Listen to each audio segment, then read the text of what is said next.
Hello बच्चों, आप सभी कैसे हैं। आज हम लोग जो है इनऑर्गेनिक केमिस्ट्री का डी एंड ए ब्लॉक का चैप्टर हमने सीरीज लाया हुआ है और ये सीरीज कंटिन्यूस चलता रहेगा। पिछले वीडियो में मैंने कोऑर्डिनेशन कंपाउंड के बारे में एक्सप्लेन किया था। आज हम लोग D and A block element chapter को डिस्कशन करने वाले हैं। और ये चैप्टर क्यों इंपॉर्टेंट हो जाता है कि इस चैप्टर में बहुत सारे एक्सेप्शंस टाइप क्वेश्चन बनते हैं, जैसे oxidation state, formation of complex, potassium permanganate, potassium dichromate, उसका प्रिपरेशन, उसकी केमिकल प्रॉपर्टीज, और हम कैसे डिफाइन कर सकते हैं कि हमारा डी ब्लॉक एलिमेंट कब होगा, कब ट्रांजिशन एलिमेंट की तरह बिहेव करेगा, उसकी साइज का क्या वेरिएशन होगा। ये सारा डिस्कशन हम लोग इस चैप्टर में देखने वाले हैं। ठीक बच्चों, तो हम लोग स्टेप बाय स्टेप इसको देखने वाले हैं। तो सबसे पहले मैं अगर आपसे पूछूं कि water D block element, D block element किसको बोलोगे, तो सिंपल सा फंडा ये है कि जो भी हमारा एटम ऑफ एलिमेंट होगा, जो भी एटम ऑफ एलिमेंट होगा,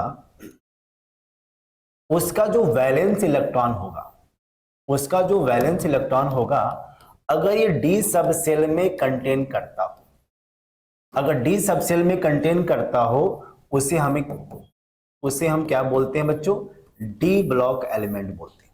तो those element their valence electron are present in d sub shell are known as d block element.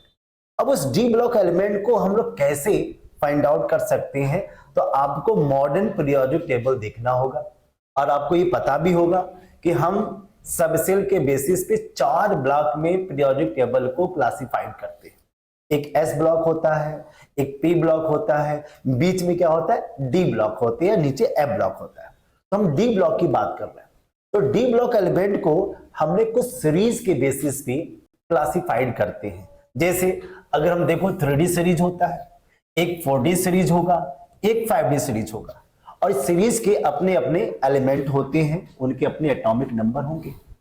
और ये D and A block element को समझने से पहले मैं पहले से डिस्क्लेमर दे देता हूं कि आपको एलिमेंट का सिंबल, एटॉमिक नंबर ये पता होना चाहिए, तभी इसके क्वेश्चन सॉल्व हो पाएंगे। अच्छा, अगर मैं बात करूं कि 3D सीरीज में कौन कौन से एलिमेंट आते हैं, तो आपको याद होना चाहिए scandium, titanium, vanadium, chromium, manganese, iron, cobalt, nickel, copper, zinc, ये हमारे पीरियड के फॉर्म में है। और टॉप टू बॉटम जाने पर हमारे कौन कौन से एलिमेंट आएंगे, स्कैंडियम के नीचे यट्टेरिबियम है, लेंथेनाइड है, इसके नीचे एक्टिनाइड आते हैं, टाइटेनियम, जर्कोनियम, हाफेनियम आएंगे, वैंडियम, नियोबियम, टेंटेलम आएगा, क्रोमियम, मोलिब्डेनम, टंगस्टन आएगा, मैग्नीज, टेक्नीशियम, रुदेनियम आएंगे, आयरन, रुहेनियम, ऑस्मियम आएगा, कोबाल्ट, रिहेडियम, इरिडियम आएंगे, निकल, Palladium, platinum, copper, silver, gold, zinc, cadmium, mercury, ये सारे के सारे एलिमेंट डी ब्लॉक एलिमेंट के अंदर आते हैं। अब यहां पे क्वेश्चन उठता है कि इस डी ब्लॉक एलिमेंट को ट्रांजिशन एलिमेंट भी बोला जाता है। बात तो सही है, लेकिन क्या ट्रांजिशन एलिमेंट का कोई कंडीशन होना चाहिए, तो हाँ, कंडीशन है। कंडीशन क्या है कि उसके पास कोई ना कोई अनपेड इलेक्ट्रॉन होना चाहिए। मतलब कोई ना कोई इलेक्ट्रॉन तभी अनपेड के फॉर्म में होगा जब वो फुली फिल्ड ऑर्बिटल का फॉर्मेशन ना करता हो। जैसे यहां पे मैंने स्टेटमेंट राइट किया हुआ है, they are not transition element because they have full filled d subshell. और जो फुलफिल्ड डी सबसेल होगा वो ट्रांजिशन एलिमेंट नहीं हो सकता। तो ट्रांजिशन एलिमेंट का एक पहला कंडीशन ये है कि इनका जो ऑर्बिटल है, इनका जो सबसेल है, वो फुली फिल्ड नहीं होना चाहिए। इसीलिए जिंक, कैडमियम, मरकरी, ये सारे के सारे डी ब्लॉक एलिमेंट होते हैं, ट्रांजिशन एलिमेंट नहीं होते। इसलिए सिंपल से स्टेटमेंट आता है कि all transition element are d block element but all d block element are not transition element. ऐसा क्यों हो रहा है, इसको आप समझने की कोशिश करें। यहाँ पे मैं आपको एग्जांपल से समझाने का प्रयास करता हूं ताकि आपको समझ में आ जाए। जैसे हमने ले लिया जिंक, हमने क्या ले लिया बच्चों, जिंक ले लिया, और यहां पे हमने ले लिया कॉपर। और जिंक हमारा जो है वो ट्रांजिशन एलिमेंट नहीं है, ये ट्रांजिशन एलिमेंट नहीं है, बट हमारा जो कॉपर है ना वो ट्रांजिशन एलिमेंट है।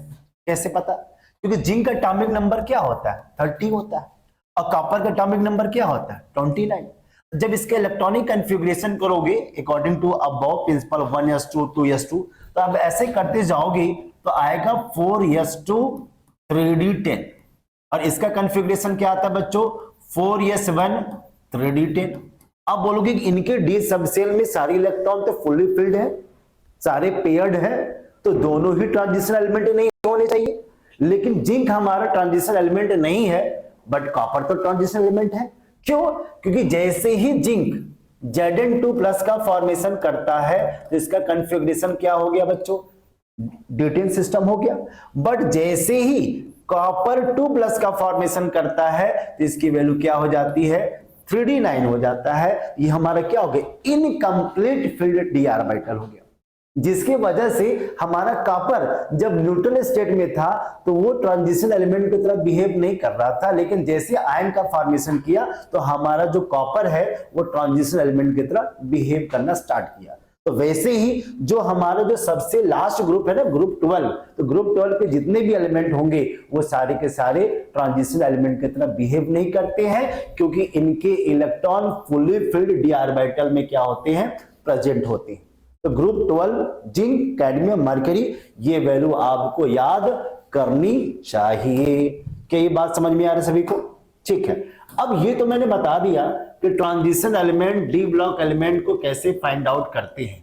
अब यहां पर नेक्स्ट पॉइंट उठता है कि सर ठीक है, लेकिन अगर मुझे फाइंड आउट करना है कि हमारे इस डी ब्लॉक एलिमेंट में किसका मेटेलिक बॉन्ड की वैल्यू ज्यादा होगी, तो हम कैसे फाइंड आउट करते हैं कि मेटेलिक बॉन्ड क्या है। जब बहुत सारे मेटल्स आपस में कंबाइंड होते हैं तो इनके बीच में फोर्स ऑफ अट्रैक्शन लगता है, उसी फोर्स ऑफ अट्रैक्शन को हम लोग मेटेलिक बॉन्ड बोलते हैं।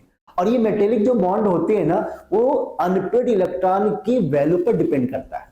जितना ज्यादा अनपेड इलेक्ट्रॉन उसकी मेटेलिक बॉन्ड की वैल्यू उतनी क्या होती है, इंक्रीज करती जाती है। तो यहाँ पे हम बोल सकते हैं कि जो हमारा जो मेटेलिक बॉन्ड है, मेटेलिक बॉन्ड का जो स्ट्रेंथ है वो नंबर ऑफ अनपेड इलेक्ट्रॉन की वैल्यू पर डिपेंड करता है।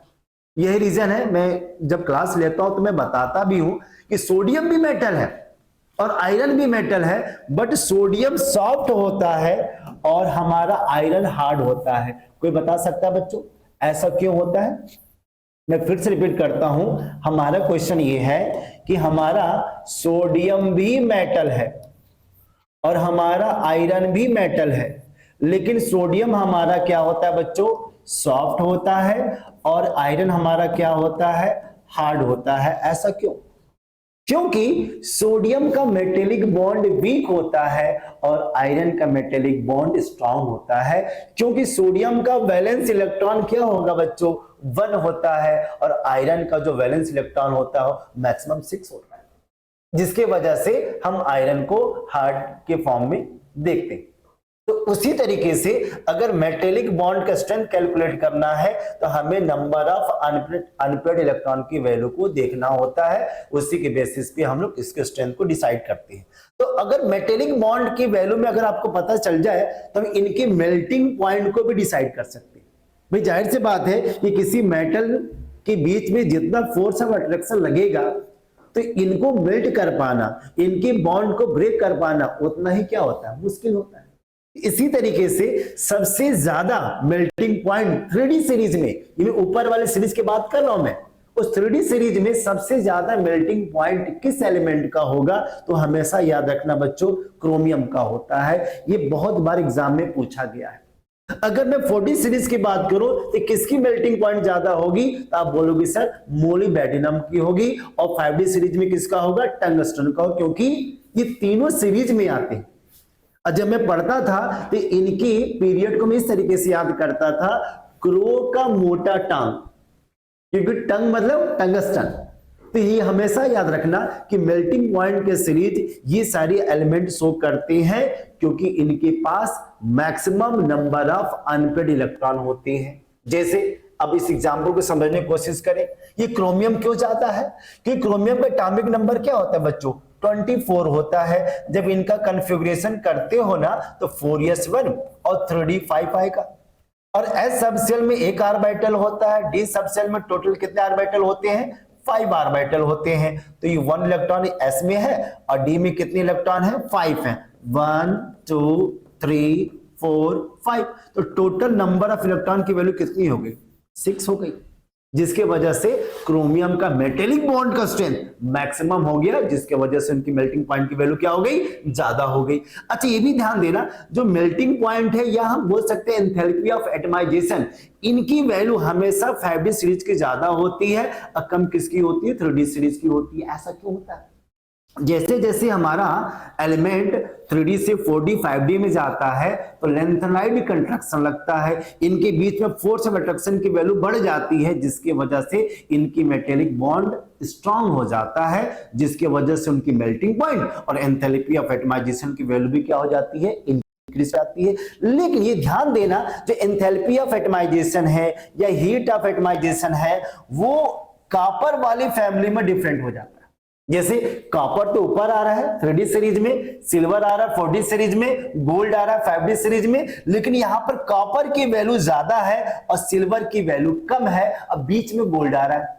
इसका मतलब क्या हुआ? एंथैल्पी ऑफ एटमाइजेशन हम केवल मेटेलिक बॉन्ड के स्ट्रेंथ के बेसिस पर डिसाइड नहीं कर सकते, इनका क्या स्ट्रक्चर है, उसमें कितने टाइप, किस तरीके से अनपेड इलेक्ट्रॉन बिहेव कर रहे हैं, किस टाइप का स्ट्रक्चर का फॉर्मेशन कर रहा है, उसकी लैटिस एनर्जी क्या है, उसकी हाइड्रेशन एंथैल्पी क्या है, वो सारे फैक्टर भी काम करते हैं। तो आपको हमेशा याद रखना कि जो हमारा क्वाइन एज मेटल है, जो कॉपर सिल्वर गोल्ड है ना, इनको हम लोग क्वाइन एज मेटल भी बोलते हैं, उस सीरीज में हमेशा जो है वेरिएशन उल्टा हो जाएगा, यहां पर कॉपर की वैल्यू ज्यादा होगी, क्योंकि इनकी मेटेलिक स्ट्रेंथ इन दोनों से क्या होती है? ज्यादा होती है, जिसके वजह से इनकी जो हीट ऑफ एटमाइजेशन की वैल्यू क्या हो जाती है बच्चों? मैक्सिमम हो जाती है। अब यहां से क्वेश्चन उठता यह है कि सर, कि अगर हम कॉपर की वैल्यू को मैंने ज्यादा बता दिया तो जिंक का एटमाइजेशन की वैल्यू कम क्यों होती है? क्योंकि जिंक हमारा क्या है? D10 कॉन्फ़िगरेशन है। जिंक का एटॉमिक नंबर क्या होता है? 30 होता है। जब कॉन्फ़िगरेशन करोगे तो 4s2 3d10 आया, उसके पास कितने अनपेड इलेक्ट्रॉन है? 0। तो क्या मेटेलिक बॉन्ड स्ट्रांग होगा? नहीं होगा। इसलिए जिंक का एंथैल्पी ऑफ एटमाइजेशन या मेल्टिंग पॉइंट की वैल्यू क्या होती है? सबसे कम होती है। अच्छा बच्चों, यहां पे मेंशन किया हुआ है transition element group 3 to 11।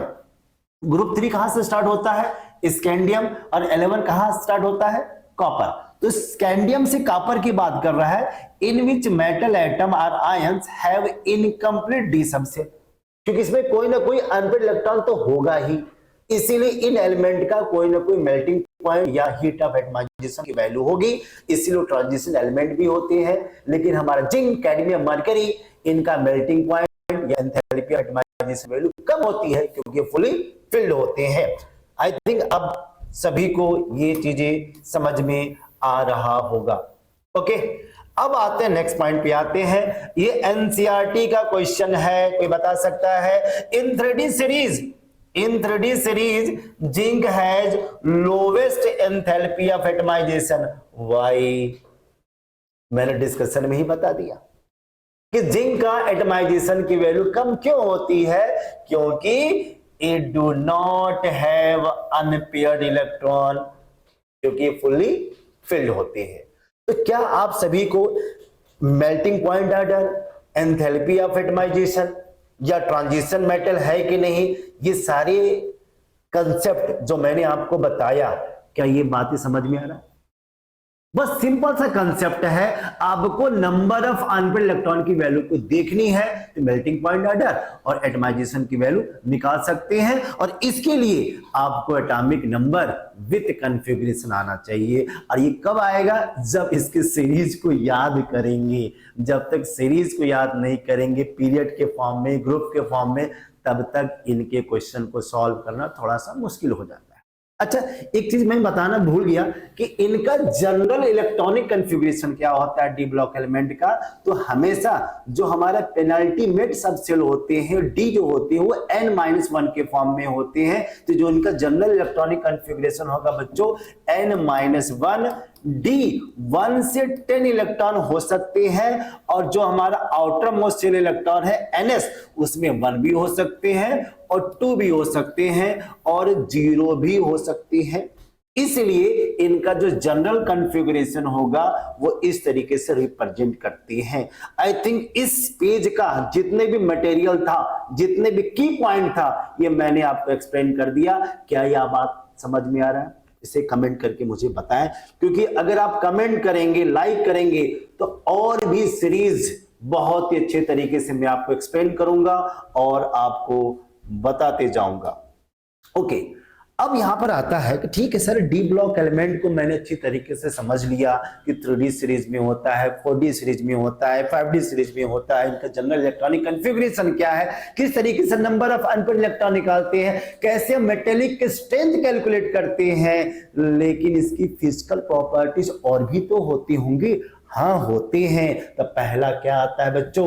Atomic size आता है। अब ये एटॉमिक साइज क्या है? तो अगर एटॉमिक साइज को अगर आपको समझना है तो सिंपल सा कंसेप्ट है कि किसी भी एलिमेंट या किसी भी एटम ऑफ एलिमेंट का जो न्यूक्लियस है और जो आउटर मोस्ट शेल इलेक्ट्रॉन है, इनके बीच के डिस्टेंस को हम लोग बोलते हैं एटॉमिक रेडियाई। क्या बोलते हैं बच्चों? Atomic radii. और एटॉमिक रेडियाई की वैल्यू जितनी बढ़ती जाएगी उसकी एटॉमिक साइज की वैल्यू इंक्रीज करते जाएगा। सिंपल सी बात है। और ये साइज की वैल्यू दो फैक्टर पे ज्यादा डिपेंड करता है। वैसे बहुत सारे फैक्टर होते हैं, लेकिन दो फैक्टर पे ज्यादा फोकस किया जाता है। पहला फैक्टर क्या होता है बच्चों? Nuclear charge. Nuclear charge. और दूसरा क्या फैक्टर होता है? Number of shells. जैसे जैसे हमारे सेल बढ़ते जाएंगे उसकी एटॉमिक साइज की वैल्यू इंक्रीज करती जाएगी, लेकिन न्यूक्लियर चार्ज के बढ़ने से एटॉमिक साइज की वैल्यू डिक्रीज कर जाती है। क्यों? क्योंकि न्यूक्लियर चार्ज बढ़ेगा तो नंबर ऑफ प्रोटॉन्स बढ़ेंगे, और जब नंबर ऑफ प्रोटॉन बढ़ेगा तो इलेक्ट्रॉन को अपनी तरफ क्या करेगा? अट्रैक्ट करेगा। तो जाहिर सी बात इसकी साइज क्या हो जाएगी? कंप्रेस हो जाएगी, छोटी हो जाएगी। यही रीजन है जब लेफ्ट से राइट जाते हैं, जब हम लोग लेफ्ट आते हैं तो एटॉमिक साइज की वैल्यू डिक्रीज करती है, लेकिन जब हम लोग टॉप टू बॉटम जाते हैं, ग्रुप में जाते हैं, तो एटॉमिक साइज की वैल्यू बढ़ती है, क्योंकि यहां पर नंबर ऑफ सेल्स बढ़ते हैं, यहां पर न्यूक्लियर चार्ज की वैल्यू बढ़ती है। यही नॉर्मल कंसेप्ट आपने class 11 third chapter modern periodic table की पीरियोडिसिटी में पढ़ा होगा, लेकिन ये रूल यहां पर काम नहीं करता, क्योंकि अगर हम लेफ्ट से राइट जाते हैं तो साइज को डिक्रीज करना चाहिए, यहां पर डिक्रीज करता है, फिर ये डिक्रीज यहां पर किया, फिर यहां पर कांस्टेंट हो जाता है, फिर इंक्रीज कर जाती है। ये इरेगुलरिटी क्यों? यही तो प्रॉब्लम है डी ब्लॉक में, जो नॉर्मल ट्रेंड को फॉलो ही नहीं करता है, क्योंकि इसमें बहुत सारे फैक्टर काम करते हैं। उस सारे फैक्टर को आपको ध्यान से देखना है और समझना है, तभी आपकी चीजें समझ में आएगी। ऐसा क्यों हो रहा है? हमने पढ़ा कि पीरियड में साइज की वैल्यू क्या होती है? डिक्रीज करती है, लेकिन यहां पर डिक्रीज कांस्टेंट, इंक्रीज। ये इरेगुलरिटी क्यों? तो सिंपल सा फंडा है, यहां पे दो फैक्टर काम कर रहा है, screening effect and effective nuclear charge. अब ये स्क्रीनिंग इफेक्ट क्या है? अब इसको समझने के लिए मैं आपको थोड़ा सा कंसेप्ट में आपको बताना चाहूंगा, तभी आपको स्क्रीनिंग इफेक्ट समझ में आएगा, नहीं तो फिर बाद में आप भूल जाओगे। वैसे ही स्क्रीनिंग इफेक्ट तो क्लास 11 के थर्ड चैप्टर में आपको बताया भी है, आप इसको देख सकते हो। अब जैसे मान लो ये हमारा ये न्यूक्लियस है और ये हमारे बहुत सारे डिफरेंट सेल हैं, और जो आउटर मोस्ट सेल होते हैं इसके इलेक्ट्रॉन को क्या बोलते हैं? Valence electron. अब जाहिर से बात है इसके अंदर भी तो इनर इलेक्ट्रॉन होंगे कि नहीं होंगे? अब जो इनर इलेक्ट्रॉन है वो आउटर इलेक्ट्रॉन से क्या फील कराता है? रिपल्सन फील कराता है। क्या कराता है बच्चों? रिपल्सन फील कराता है। उसी रिपल्सन की वजह से ही यहाँ पे क्या जनरेट होता है? स्क्रीनिंग इफेक्ट जनरेट होता है, और उसी स्क्रीनिंग के कारण जो हमारा रिपल्सन है, जो आउटर मोस्ट शेल इलेक्ट्रॉन का, वो ज्यादा फील करता है। अब इसको अब इस तरीके से भी समझ सकते हो कि स्क्रीनिंग इफेक्ट की वैल्यू हमेशा याद रखना एस ऑर्बिटल की ज्यादा होती है और डी और एफ की वैल्यू सबसे कम होती है, क्योंकि आपने पढ़ा होगा कि एस सब सेल या एस ऑर्बिटल का शेप स्फेरिकल होता है। पी का डंबल शेप होता है, डी का डबल डंबल शेप होता है और एफ सबसेल तो फ्लावर लाइक स्ट्रक्चर बनाता है। मतलब ये डिफ्यूज फॉर्म में होती हैं, इनके ऑर्बिटल की साइज बड़ी होती है, इसीलिए डी एंड एफ ऑर्बिटल को पुअर शिल्डिंग इफेक्ट बोलते हैं और एस एंड पी को स्ट्रॉन्गर शिल्डिंग इफेक्ट शो करते हैं। अगर एस के इलेक्ट्रॉन पी के इलेक्ट्रॉन इन्वॉल्व होंगे तो ज्यादा शिल्ड जनरेट करेंगे और इनके बीच में फोर्स ऑफ अट्रैक्शन क्या हो जाता है, कम हो जाता है, न्यूक्लियर चार्ज की वैल्यू घट जाती है। अब ऐसे समझ लो कि जहां शिल्डिंग इफेक्ट की वैल्यू ज्यादा होगी उसकी न्यूक्लियर चार्ज की वैल्यू क्या हो जाएगी, कम हो जाएगी। इस सिंपल तरीके से आप इसे समझ लो, इसमें ज्यादा दिमाग लगाने की जरूरत नहीं है। सिंपल सा फंडा है कि इनर इलेक्ट्रॉन के बीच में रिपल्सन होगा तो जाहिर सी बात है कि इसमें न्यूक्लियर चार्ज की वैल्यू घटेगी, साइज क्या हो जाएगी, बड़ी हो जाएगी। अब यहां पे ध्यान देना है, अगर इफेक्टिव न्यूक्लियर चार्ज बढ़ा, नंबर ऑफ प्रोटॉन बढ़ेंगे और शिल्डिंग इफेक्ट की वैल्यू कम होगी तो साइज क्या होगी, डिक्रीज करेगी, जैसे मैंने पहले बताया। इसीलिए स्कैंडियम से छोटा टाइटेनियम हो गया, टाइटेनियम छोटा वैंडियम हो गया, क्रोमियम हो गया, मैग्नीज हो गया। लेकिन मैग्नीज के बाद क्या हुआ कि हमारा जो शिल्डिंग इफेक्ट है वो इफेक्टिव न्यूक्लियर चार्ज के लगभग बराबर हो गए, क्योंकि अब D1 से D2, D2 से D3, D4, D5, अब D सब सेल में नंबर ऑफ इलेक्ट्रॉन भी क्या होते जा रहे हैं, बढ़ते जा रहे हैं और उसमें रिपल्सन होना स्टार्ट हो गया। और जैसे ही हमारा शिल्डिंग इफेक्ट और इफेक्टिव न्यूक्लियर चार्ज की वैल्यू लगभग बराबर हुआ तो इनकी साइज भी क्या हो गई, अप्रॉक्स इक्वल हो गई।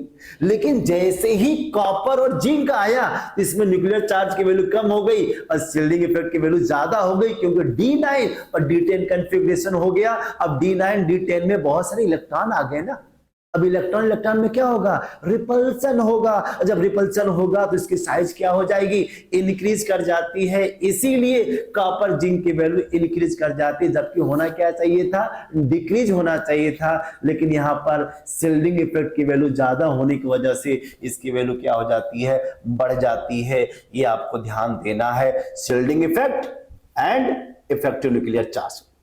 अच्छा, ये भी ध्यान दे, जो हमारी जो साइज का ऑर्डर है ना वो हमेशा 4D 5D की वैल्यू 3D से ज्यादा होती, क्योंकि नंबर ऑफ सेल्स बढ़ रहे हैं। देखो थर्ड सेल है, ये फोर्थ सेल है, ये फिफ्थ सेल है। अब ये भी आपने पढ़ा कि जब हम टॉप टू बॉटम जाते हैं तो हमारी एटॉमिक साइज की वैल्यू क्या होती है, इंक्रीज करती है, क्योंकि नंबर ऑफ सेल्स बढ़ते हैं। लेकिन डी ब्लॉक बोलेगा कि ऐसा नहीं करता, मतलब ग्रुप में बढ़ना चाहिए, वो बोलेगा बढ़ेगा नहीं, कांस्टेंट हो जाता है, घट जाता है। इसी को तो लेंथेनाइड कंट्रैक्शन बोलते हैं। जैसे यहां पे मेंशन किया हुआ है कि 3D की वैल्यू कम होती है, 5D की वैल्यू ज्यादा होती है, but size of FD is less than expected due to lanthanide contraction, because इनके इलेक्ट्रॉन डी सब सेल में जाना स्टार्ट कर देते हैं और डी सब सेल क्या शो करते हैं, पुअर शिल्डिंग इफेक्ट। और जब पुअर शिल्डिंग इफेक्ट होगा तो न्यूक्लियर चार्ज की वैल्यू बढ़ जाएगी। जब न्यूक्लियर चार्ज की वैल्यू बढ़ेगी इसकी साइज क्या हो जाएगी, कंप्रेस हो जाएगी, छोटी हो जाएगी। इसीलिए आपने देखा होगा, यहाँ पे ध्यान देना, यहाँ पे देखो, ये जैसे हमारा ये टाइटेनियम है ना, टाइटेनियम से बड़ा साइज किसकी हो जाती है, जर्कोनियम की। टाइटेनियम की साइज छोटी हो गई, जर्कोनियम की साइज बड़ी हो गई और हाफेरियम की साइज बड़ी होनी चाहिए। यही तो रूल है कि हम टॉप टू बॉटम जाते हैं, साइज क्या होती है बच्चों, बढ़ती है। लेकिन ये स्टेटमेंट गलत हो गया, ये कहता नहीं टाइटेनियम की साइज बड़ी, टाइटेनियम की साइज छोटी होगी जर्कोनियम से, बट जर्कोनियम की साइज हाफेनियम के लगभग क्या हो जाते हैं, इक्वल हो जाते हैं, क्योंकि यहाँ पे लेंथेनाइड कंडक्शन काम करता है। हाफेनियम में पुअर शिल्डिंग इफेक्ट काम करता है, हाफेनियम में न्यूक्लियर चार्ज ज्यादा स्ट्रांग हो जाता है, इसलिए इनकी साइज बढ़नी चाहिए लेकिन बढ़ती नहीं है, छोटी हो जाती है, कंप्रेस हो जाती है, जिसकी वैल्यू जर्कोनियम के आसपास हो जाती है।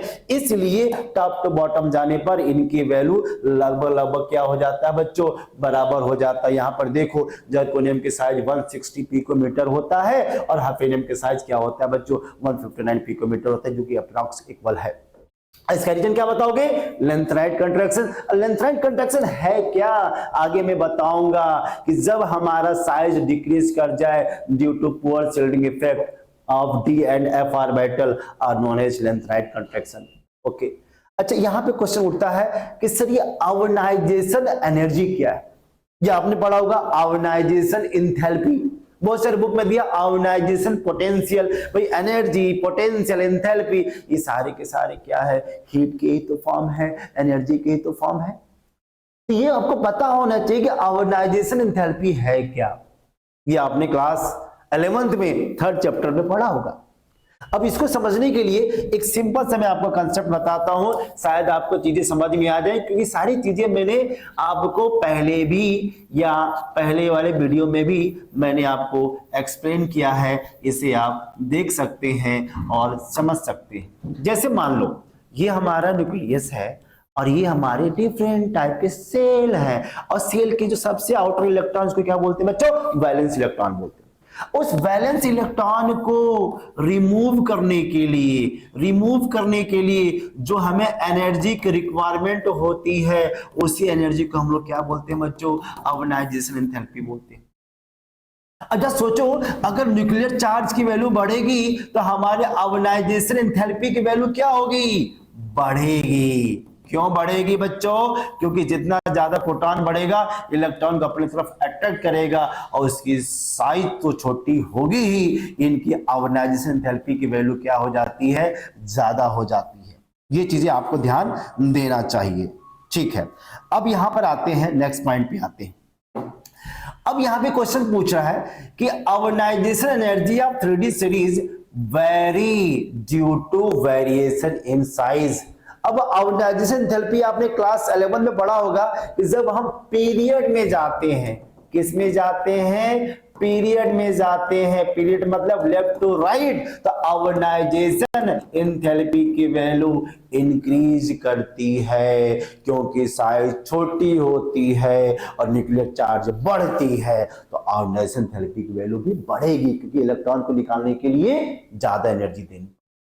लेकिन यहां पर वेरी करती है डी ब्लॉक एलिमेंट के साथ, क्योंकि इनके साइज में बहुत वेरिएशन आ रहा है। जस्ट मैंने पहले बताया कि एटॉमिक साइज पहले डिक्रीज करती है, कांस्टेंट होती है, इंक्रीज करती है, तो यहां पर ऐसा पॉसिबल नहीं है। तो उस कंडीशन में ये हमेशा याद रखना कि second ionization enthalpy of manganese और zinc are less than expected.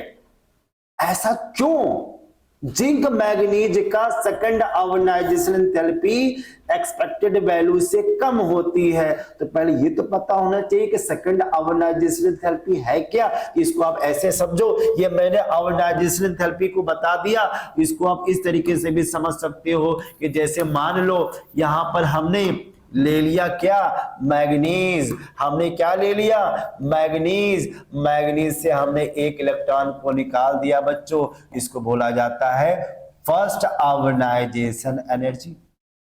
फिर हमने एक इलेक्ट्रॉन को और निकाल दिया, तो इसको क्या बोलेंगे बच्चों, सेकेंड आयोनाइजेशन एनर्जी। फिर हमने इलेक्ट्रॉन को निकाल दिया, थर्ड आयोनाइजेशन। जैसे जैसे इलेक्ट्रॉन निकलते जाएंगे वैसे वैसे उसकी आयोनाइजेशन एनर्जी की वैल्यू फर्स्ट सेकंड थर्ड होती जाती है। तो उसने क्वेश्चन पूछा है कि अगर हम मैग्नीज का, जिंक का अगर सेकंड इलेक्ट्रॉन निकालते हैं तो उसकी वैल्यू कम हो जाती है, ऐसा क्यों। अब लॉजिक समझना, जब मैग्नीज प्लस के फॉर्म में था तो उसका जो सिस्टम था वो 3d5 4s1 है, अभी भी s में एक इलेक्ट्रॉन है।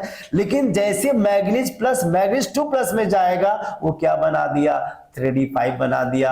अब क्लास 11 में चैप्टर 2 में पढ़ा होगा कि अगर कोई d ऑर्बिटल है, ऑर्बिटल हाफ फिल्ड हो या फुल फिल्ड हो, दे आर वेरी स्टेबल, क्योंकि इसमें एनर्जी एक्सचेंज ज्यादा होते हैं, दे आर वेरी सिमेट्रिकल, इसलिए ज्यादा स्टेबल होते हैं। तो जाहिर सी बात है कि Mn प्लस Mn2 प्लस में कन्वर्ट होना चाहेगा ताकि हम और स्टेबल हो जाए, इसलिए सेकंड आयोनाइजेशन एंथैल्पी की वैल्यू कम होती है, क्योंकि आराम से इलेक्ट्रॉन निकल जाते हैं। अच्छा, जिंक की बात करें, अगर Zn प्लस है तो 4s1 3d10 सिस्टम है, तो चाहेगा कि हम सीधे किस में कन्वर्ट हो जाए, 3d10 में।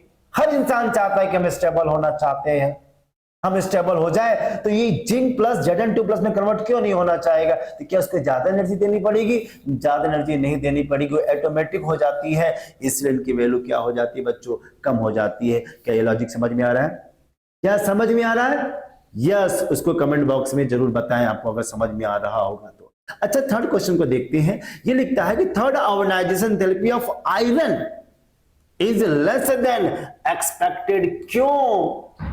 आयरन का थर्ड आयोनाइजेशन एंथैल्पी की वैल्यू ज्यादा होना चाहिए लेकिन कम होता है। क्यों कम होता है? तो आयरन 2+ के फॉर्म में इनका सिस्टम की वैल्यू क्या हो गई। मैं फिर से बोल दिया कि अगर इसके क्वेश्चन को सॉल्व करने हैं तो एलिमेंट का सिंबल, एटॉमिक नंबर, कॉन्फ़िगरेशन आना चाहिए। अगर कॉन्फ़िगरेशन नहीं आएगा तो आपको समझ में नहीं आएगा। ये डिस्क्लेमर मैंने पहले भी बोला था, अभी भी बोलूंगा कि आपको याद करनी चाहिए। अब यहां पे D6 सिस्टम है, जैसे एक इलेक्ट्रॉन निकाला वो किसमें कन्वर्ट हो गया? D5। और D5 क्या होता है? हाफ फील्ड कॉन्फ़िगरेशन होता है। और हाफ फील्ड क्या होते हैं बच्चों? ज्यादा स्टेबल होते हैं, इसलिए इनकी वैल्यू सबसे कम हो जाती है एक्सपेक्टेड वैल्यू से। ये जो मैंने आपको समझाने की कोशिश किया है, atomic size, ionisation enthalpy of D block element, क्या ये बातें समझ में आ रही है? क्या ये कंफर्मेशन है कि मैं आगे बढ़ूं? अगर मैं आगे बढ़ूं तो इससे पहले मैं आपको बता दूं, ये वीडियो आपको बहुत सारी चीजें एक्सप्लेन करेगी। अगर आप एकेडमिक की तैयारी करते हो, नीट की तैयारी करते हो, तो डीएनए ब्लॉक के हर एक टॉपिक आपको समझना होगा, तभी आप क्वेश्चन सॉल्व कर पाएंगे। इसके लिए आपको वीडियो भी देखें, साथ में इनका नोट्स भी आप जरूर बनाएं। अगर कोई डाउट हो आप जरूर हमसे पूछ सकते हैं। अब आता है third physical properties of D block element, oxidation state. कोई बता सकते हैं कि व्हाट आर ऑक्सीडेशन स्टेट? आपने क्लास 11th रिडॉक्स रिएक्शन तो पढ़ा ही होगा कि कोई भी एलिमेंट कितने इलेक्ट्रॉन गेन कर सकता है, कितने इलेक्ट्रॉन लूज कर सकता है, वो टेंडेंसी किससे डिफाइन करते हैं?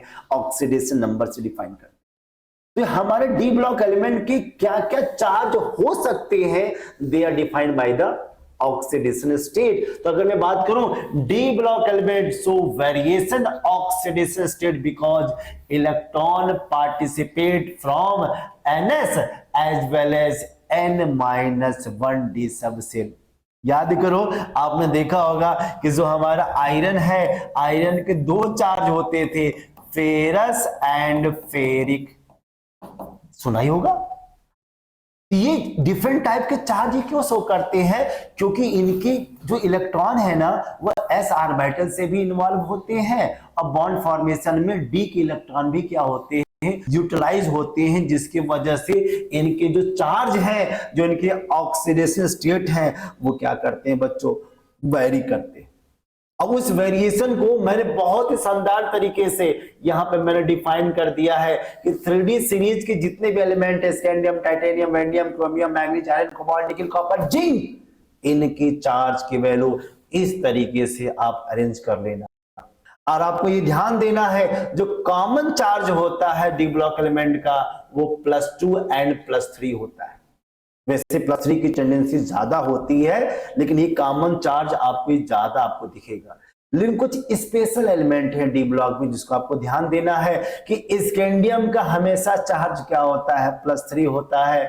और जिंक का जो चार्ज की वैल्यू होती है वो +2 के फॉर्म में ज्यादा मिलती है। इसके अलावा कोई चार्ज शो करता ही नहीं है। इससे भी बहुत अच्छे क्वेश्चन बनाए गए हैं। और सबसे ज्यादा ऑक्सीडेशन स्टेट की वेरिएशन किसमें आपको दिख रहा है? मैग्नीज में दिख रहा है। मैग्नीज +2 से स्टार्ट हो रहा है, अब +7 में खत्म हो रहा है। इस चार्ज की वैल्यू आपको याद करनी पड़ेगी। ये कैसे याद करोगे? जब आपको इलेक्ट्रॉनिक कॉन्फ़िगरेशन आता हो। अब बोलोगे सर ये तो मुझे पता है, इससे क्वेश्चन कैसे बनते हैं? तो पहला क्वेश्चन ये है कि सबसे ज्यादा चार्ज 3D सीरीज में कौन शो करता है? अब बोलोगे सर मैग्नीज, क्योंकि मैग्नीज के पास क्या है? 7 इलेक्ट्रॉन है s और d ऑर्बिटल में, वो 7 इलेक्ट्रॉन निकाल कर यूज कर सकते। लेकिन जब मैं बात करूं कि पूरे पीरियोडिक टेबल में सबसे ज्यादा ऑक्सीडेशन स्टेट की वैल्यू क्या होगी, तो हमारा आ जाता है आयरन की फैमिली आ जाती है। कौन सा? ऑस्मियम एंड रुथेनियम, जिसकी चार्ज की वैल्यू क्या होती है बच्चों? +8। अब बोलोगे सर आपने बोला आयरन की फैमिली, तो आयरन की फैमिली में ऑस्मियम, रुथेनियम शो करता है, बट आयरन कभी भी +8 चार्ज नहीं शो करता। ऐसा क्यों? क्योंकि यहां पर फिर वही लेंथेनाइट कंट्रैक्शन की वजह से हो जाता है। इसका एंथैल्पी ऑफ एटमाइजेशन और हाइड्रेशन एंथैल्पी की वैल्यू ज्यादा होती है, जिसके वजह से वो +8 चार्ज नहीं शो करता।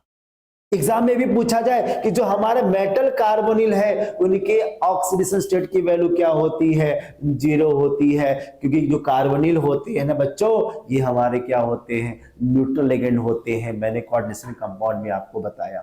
अच्छा, जब कोई मेटल एलाई के फॉर्मेशन करता हो, एमलगम का फॉर्मेशन करता हो, उस कंडीशन में भी इनकी चार्ज की वैल्यू क्या होती है, 0। अरे भाई, जब एलाई का फॉर्मेशन हो रहा है, इसमें कौन से इलेक्ट्रॉन का ट्रांसफर हो रहा है, कहां इलेक्ट्रॉन का ट्रांसफर होता है? अच्छा, इलेक्ट्रॉन का ट्रांसफर नहीं होगा, उसकी चार्ज की वैल्यू क्या हो जाती है बच्चों, न्यूट्रल हो जाती है, 0 हो जाती है। और आपके एनसीईआरटी क्वेश्चन नंबर 8.3 देख लेना, ये क्वेश्चन पूछा गया है, which of the following transition metal do not show variable oxidation state, element जो वेरिएशन शो नहीं करता है। सिंपल से मैंने बताया, स्कैंडियम एंड जिंक, क्योंकि स्कैंडियम जिंक की वैल्यू क्या होती है, फिक्स होती है, क्योंकि इस कॉन्फ़िगरेशन में ज्यादा ही क्या होते हैं, स्टेबल होते हैं। बट जिंक क्या है, और ट्रांजिशन मेटल नहीं होता है, ये ऑलरेडी मैंने पहले से बता दिया है। इसीलिए अगर ट्रांजिशन मेटल जिसकी चार्ज की वैल्यू फिक्स होती है वो हमारा क्या होगा, स्कैंडियम होगा। और हमारा कौन सा डी ब्लॉक एलिमेंट है जिसकी चार्ज की वैल्यू फिक्स होती है, वो हमारा क्या हो जाता है बच्चों, जिंक हो जाता है। ये टॉपिक आपको समझ में आया? अगर समझ में आ रहा होगा तो आप ओके कमेंट बॉक्स में राइट जरूर कीजिएगा।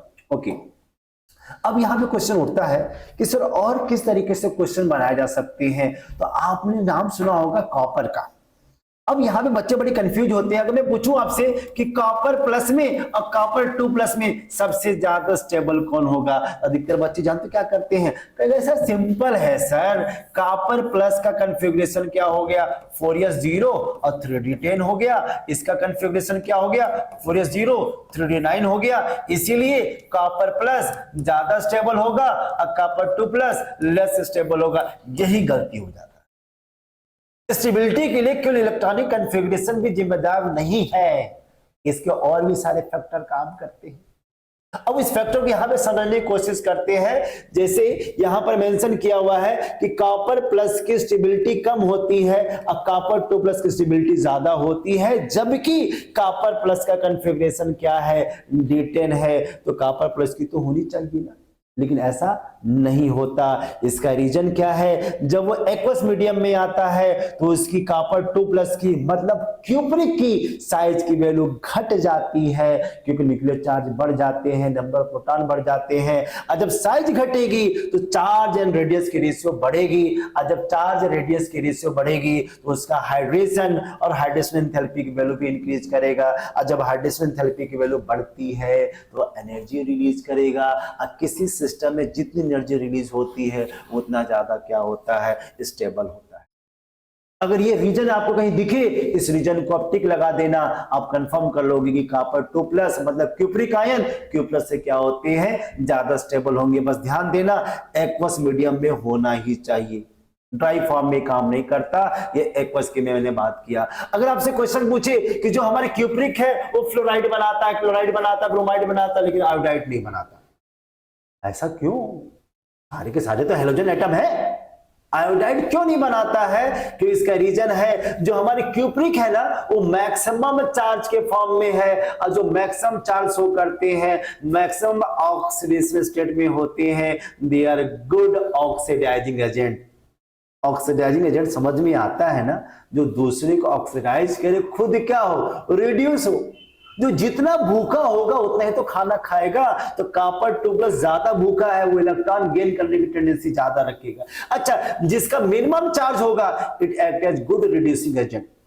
भाई जिसके पास जितना ज्यादा इलेक्ट्रॉन होगा वो उतना ही इलेक्ट्रॉन क्या करेगा, वो फॉरवर्ड करेगा, प्रोवाइड करेगा। जो रिडक्शन कराने की टेंडेंसी रखता है दूसरे को, उसको क्या बोलते हैं, रिड्यूसिंग एजेंट। तो सिंपल सा फंडा याद कर लो, जिसकी चार्ज की वैल्यू मैक्सिमम होगी गुड ऑक्सीडाइजिंग एजेंट, जिसकी चार्ज की वैल्यू, जिसकी ऑक्सीडेशन स्टेट की वैल्यू कम होगी, it act as reducing agent. तो इसलिए कॉपर चाहेगा कि हम रिड्यूस होकर क्या बना दे, कॉपर बना दे, और आयोडाइड चाहेगा कि हम किसमें कन्वर्ट हो जाए, आयोडीन में कन्वर्ट हो जाए। इसीलिए copper iodide they are very unstable, क्योंकि दोनों ही अलग अलग एजेंट की तरह बिहेव करते हैं। इसीलिए जब हम क्यूप्रिक आयोडाइड को जब रिएक्शन कराते हैं वो ऑटोमेटिक क्यूप्रस आयोडाइड में और आयोडीन में क्या हो जाता है बच्चों, कन्वर्ट हो जाता है। ये भी रीजन बहुत बार एग्जाम में पूछा गया है, ये भी आप लोग ध्यान में रखें। अच्छा, एनसीईआरटी में एक और भी क्वेश्चन पूछा गया था कि जो हमारा जो कॉपर सल्फेट है ना, वो पोटेशियम साइनाइड के साथ एक कॉम्प्लेक्स का फॉर्मेशन करता है। मतलब जो हमारा कॉपर 2+ है वो कॉपर प्लस में कन्वर्ट हो जाता है, मतलब क्यूप्रिक क्यूप्रस में कन्वर्ट हो जाता है। ऐसा क्यों, जबकि हमारे cupric they are more stable. तो इसके लिए आपको ये ध्यान देना होगा कि जब हमारा कॉपर सल्फेट पोटेशियम साइनाइड के साथ रिएक्शन करता है तो क्या बनाता है बच्चों, पोटेशियम टेट्रासाइनो क्यूपरेट +1 चार्ज बनाता है। और साथ में जो साइड प्रोडक्ट निकलता है पोटेशियम सल्फेट एंड साइनोजेन का फॉर्मेशन करता है। ये हमेशा याद रखना, Cn का स्क्वायर को क्या बोलते हैं बच्चों, साइनोजेन बोलते हैं। अब ये क्यूप्रस में कैसे कन्वर्ट हो गया, इसके मैकेनिज्म को आपको देखना होगा कि पहले कॉपर सल्फेट पोटेशियम साइनाइड के साथ रिएक्शन करके क्या बनाता है, कॉपर डाइसाइनेटो बनाता है, पोटेशियम सल्फेट बनाएगा। अब ये जो हमारा क्यूप्रिक साइनाइड है वो किस में कन्वर्ट हो जाता है, क्यूप्रस साइनाइड में कन्वर्ट हो जाता है। और क्यूप्रस साइनाइड फिर क्या करता है, इस कैल्शियम से दोबारा रिएक्शन करके एक कॉम्प्लेक्स का फॉर्मेशन करता है। और जब इस रिएक्शन को बैलेंस करोगे तो आप देखोगे कॉपर सल्फेट जब भी पोटेशियम साइनाइड के साथ रिएक्शन करता है तो क्यूप्रस का फॉर्मेशन करता है। उस क्यूप्रस कॉम्प्लेक्स का नाम क्या होगा, टेट्रासाइनो, यहां पे मेंशन कर देता हूं, टेट्रासाइनो, पोटेशियम तो आगे रहेगा ही, पोटेशियम टेट्रासाइनो क्यूपरेट, क्यूपरेट फर्स्ट हो जाएगा क्योंकि इसका चार्ज क्या हो जाता है बच्चों, +1 हो जाता है। इस तरीके से भी इसको हम समझा सकते हैं। ये आपके एनसीईआरटी में क्वेश्चन पूछा गया है कि क्या रीजन है कि हमारा जो क्यूप्रिक है वो क्यूप्रस में कन्वर्ट हो जाता है पोटेशियम साइनाइड के साथ। इस मैकेनिज्म को भी आपको ध्यान देना है। इस तरीके से मैंने आपको ऑक्सीडेशन स्टेट के बेसिस पे कितने टाइप के क्वेश्चन बन सकते हैं ये हमने डिस्कशन किया है। अब यहां पे क्वेश्चन उठता है कि हमारे D block element show the highest oxidation state in their fluoride oxide. Fluoride oxide के फॉर्म में हमारा डी ब्लॉक एलिमेंट के चार्ज हमेशा मैक्सिमम होती है, मैक्सिमम चार्ज के फॉर्म में होती है। इसका रीजन क्या हो सकता है, due to small size and high electronegativity of fluoride and oxide. क्या आपने पढ़ा होगा कि पूरे पीरियोडिक टेबल में मोर इलेक्ट्रोनेगेटिव एलिमेंट कौन होता है, फ्लोरीन, ऑक्सीजन, नाइट्रोजन ही तो होती है। इस इलेक्ट्रोनेगेटिविटी के बेसिस पे भी हम डिफाइन कर सकते हैं कि डी ब्लॉक एलिमेंट इनके साथ जब भी कॉम्प्लेक्स बनाते हैं तो इनके ऑक्सीडेशन स्टेट की वैल्यू क्या होती है, मैक्सिमम होती है। यही रीजन है कि मैक्सिमम चार्ज मैग्नीज किसके फॉर्म में शो करता है, अधिकतर Mn2O7 के फॉर्म में। और Mn2O7 में मैग्नीज के चार्ज की वैल्यू क्या होती है, +7 होती है। और सेकंड रीजन भी दिया हुआ है कि manganese form D-πP-π bond with oxygen, क्योंकि इलेक्ट्रॉन डी, मैग्नीज के इलेक्ट्रॉन किसमें है, डी ऑर्बिटल में है, और ऑक्सीजन के इलेक्ट्रॉन किसमें है, पी ऑर्बिटल में है। और जब D-πP-π बॉन्ड का फॉर्मेशन होता है वो बॉन्ड भी क्या होते हैं, ज्यादा स्टेबल होते हैं। तो इलेक्ट्रोनेगेटिविटी का वजह तो था ही, ये बॉन्ड की वजह से भी ये मैक्सिमम चार्ज शो करते हैं, जिसकी वजह से स्टेबिलिटी इसकी क्या हो जाती है, इंक्रीज कर जाती है। ये भी आपको ध्यान देना है कि अगर हम किसी भी सेंट्रल एटम का चार्ज की वैल्यू जैसे जैसे बढ़ती जाएगी उसकी एसिडिक स्ट्रेंथ की वैल्यू भी क्या होती है, बढ़ती जाती है। इसलिए आप देखो क्रोमियम ऑक्साइड और इस क्रोमियम ऑक्साइड में डिफरेंस देखो, इस क्रोमियम ऑक्साइड में +2 चार्ज है, इसमें चार्ज क्या है +6, इसलिए मोर एसिडिक है, ये हमारा क्या हो जाता है, बेसिक हो जाता है। मतलब अगर किसी मेटल का चार्ज अगर मान लो +1 +2 +3 है तो +1 वाला बेसिक होगा और +3 वाला क्या होगा, एसिडिक होगा। और इन दोनों का मिक्सचर क्या होता है, इंटरमीडिएट होता है, जिसको हम लोग क्या बोलते हैं, एम्फोटेरिक बोलते हैं। तो चार्ज के बेसिस पे भी हम इनको डिफाइन कर सकते हैं कि कब हमारा एलिमेंट एसिडिक होगा, कब हमारा बेसिक होगा। तो आपको चार्ज देखकर भी अब अंदाजा लगा सकते हो कि ये बातें समझ में आ रहा है। जैसे यहाँ पे देखो वेंडियम, ये भी ऑक्साइड है, वैंडियम ऑक्साइड ये भी है, ये भी है, ये भी है, लेकिन तीनों ऑक्साइड में ऑक्सीजन की वैल्यू वेरी कर रही है, इसलिए इस वैंडियम का चार्ज क्या हो गया +3, इसका +4, इसका +5, तो सबसे ज्यादा चार्ज इस कॉम्प्लेक्स में है, इसलिए हमारा क्या हो गया, एम्फोटेरिक हो गया, ये लेस बेसिक हो गया और ये मोर बेसिक हो गया। तो हम चार्ज के बेसिस पे भी हम बेसिक स्ट्रेंथ को भी कैलकुलेट कर सकते हैं। अच्छा यहाँ पे ध्यान दे, अभी जैसे मैंने बताया मैग्नीज ऑक्साइड, तो मैग्नीज ऑक्साइड का अगर स्ट्रक्चर देखोगे, यहाँ पे मैग्नीज होगा उसका हाइब्रिडाइजेशन sp3 होगा। क्यों sp3 होगा? क्योंकि यहाँ पे मैग्नीज 4 सिग्मा बॉन्ड का फॉर्मेशन करा, बाकी तो सब 5 बॉन्ड है ना, 1 सिग्मा 2 सिग्मा 3 सिग्मा 4 सिग्मा, तो 4 सिग्मा की वजह से मैग्नीज जो है वह sp3 हाइब्रिडाइजेशन को शो करता है और दोनों मैग्नीज को ऑक्सीजन ब्रिज की तरह काम करता है, वो अटैच होकर इनको अटैच करके बॉन्ड का फॉर्मेशन करता है और Mn2O7 को स्ट्रॉन्ग बनाता है। यही रीजन है कि मैग्नीज ऑक्सीजन फ्लोराइड के साथ मैक्सिमम चार्ज शो करता है। अच्छा, और भी यहां पे देखो, जो मैग्नीज ऑक्साइड है ना Mn2O7 वाटर के रिस्पेक्ट में जब रिएक्शन करता है तो क्या बनाता है, HMnO4 बनाता है, उसी को बोलते हैं परमैग्निक एसिड। और हम क्रोमियम ट्राइऑक्साइड को भी वाटर में डिसॉल्व करते हैं, ये भी हमारा क्या बनाता है, हाइड्रोजन क्रोमेट का फॉर्मेशन करता है। बात जाहिर सी बात है, जब मैक्सिमम चार्ज होगा तो एसिड का फॉर्मेशन करता है। इससे भी कंफर्मेशन हो गया कि मैक्सिमम चार्ज जितना बढ़ता जाएगा उसकी एसिडिक स्ट्रेंथ की वैल्यू भी क्या हो जाएगी, इंक्रीज कर जाएगा।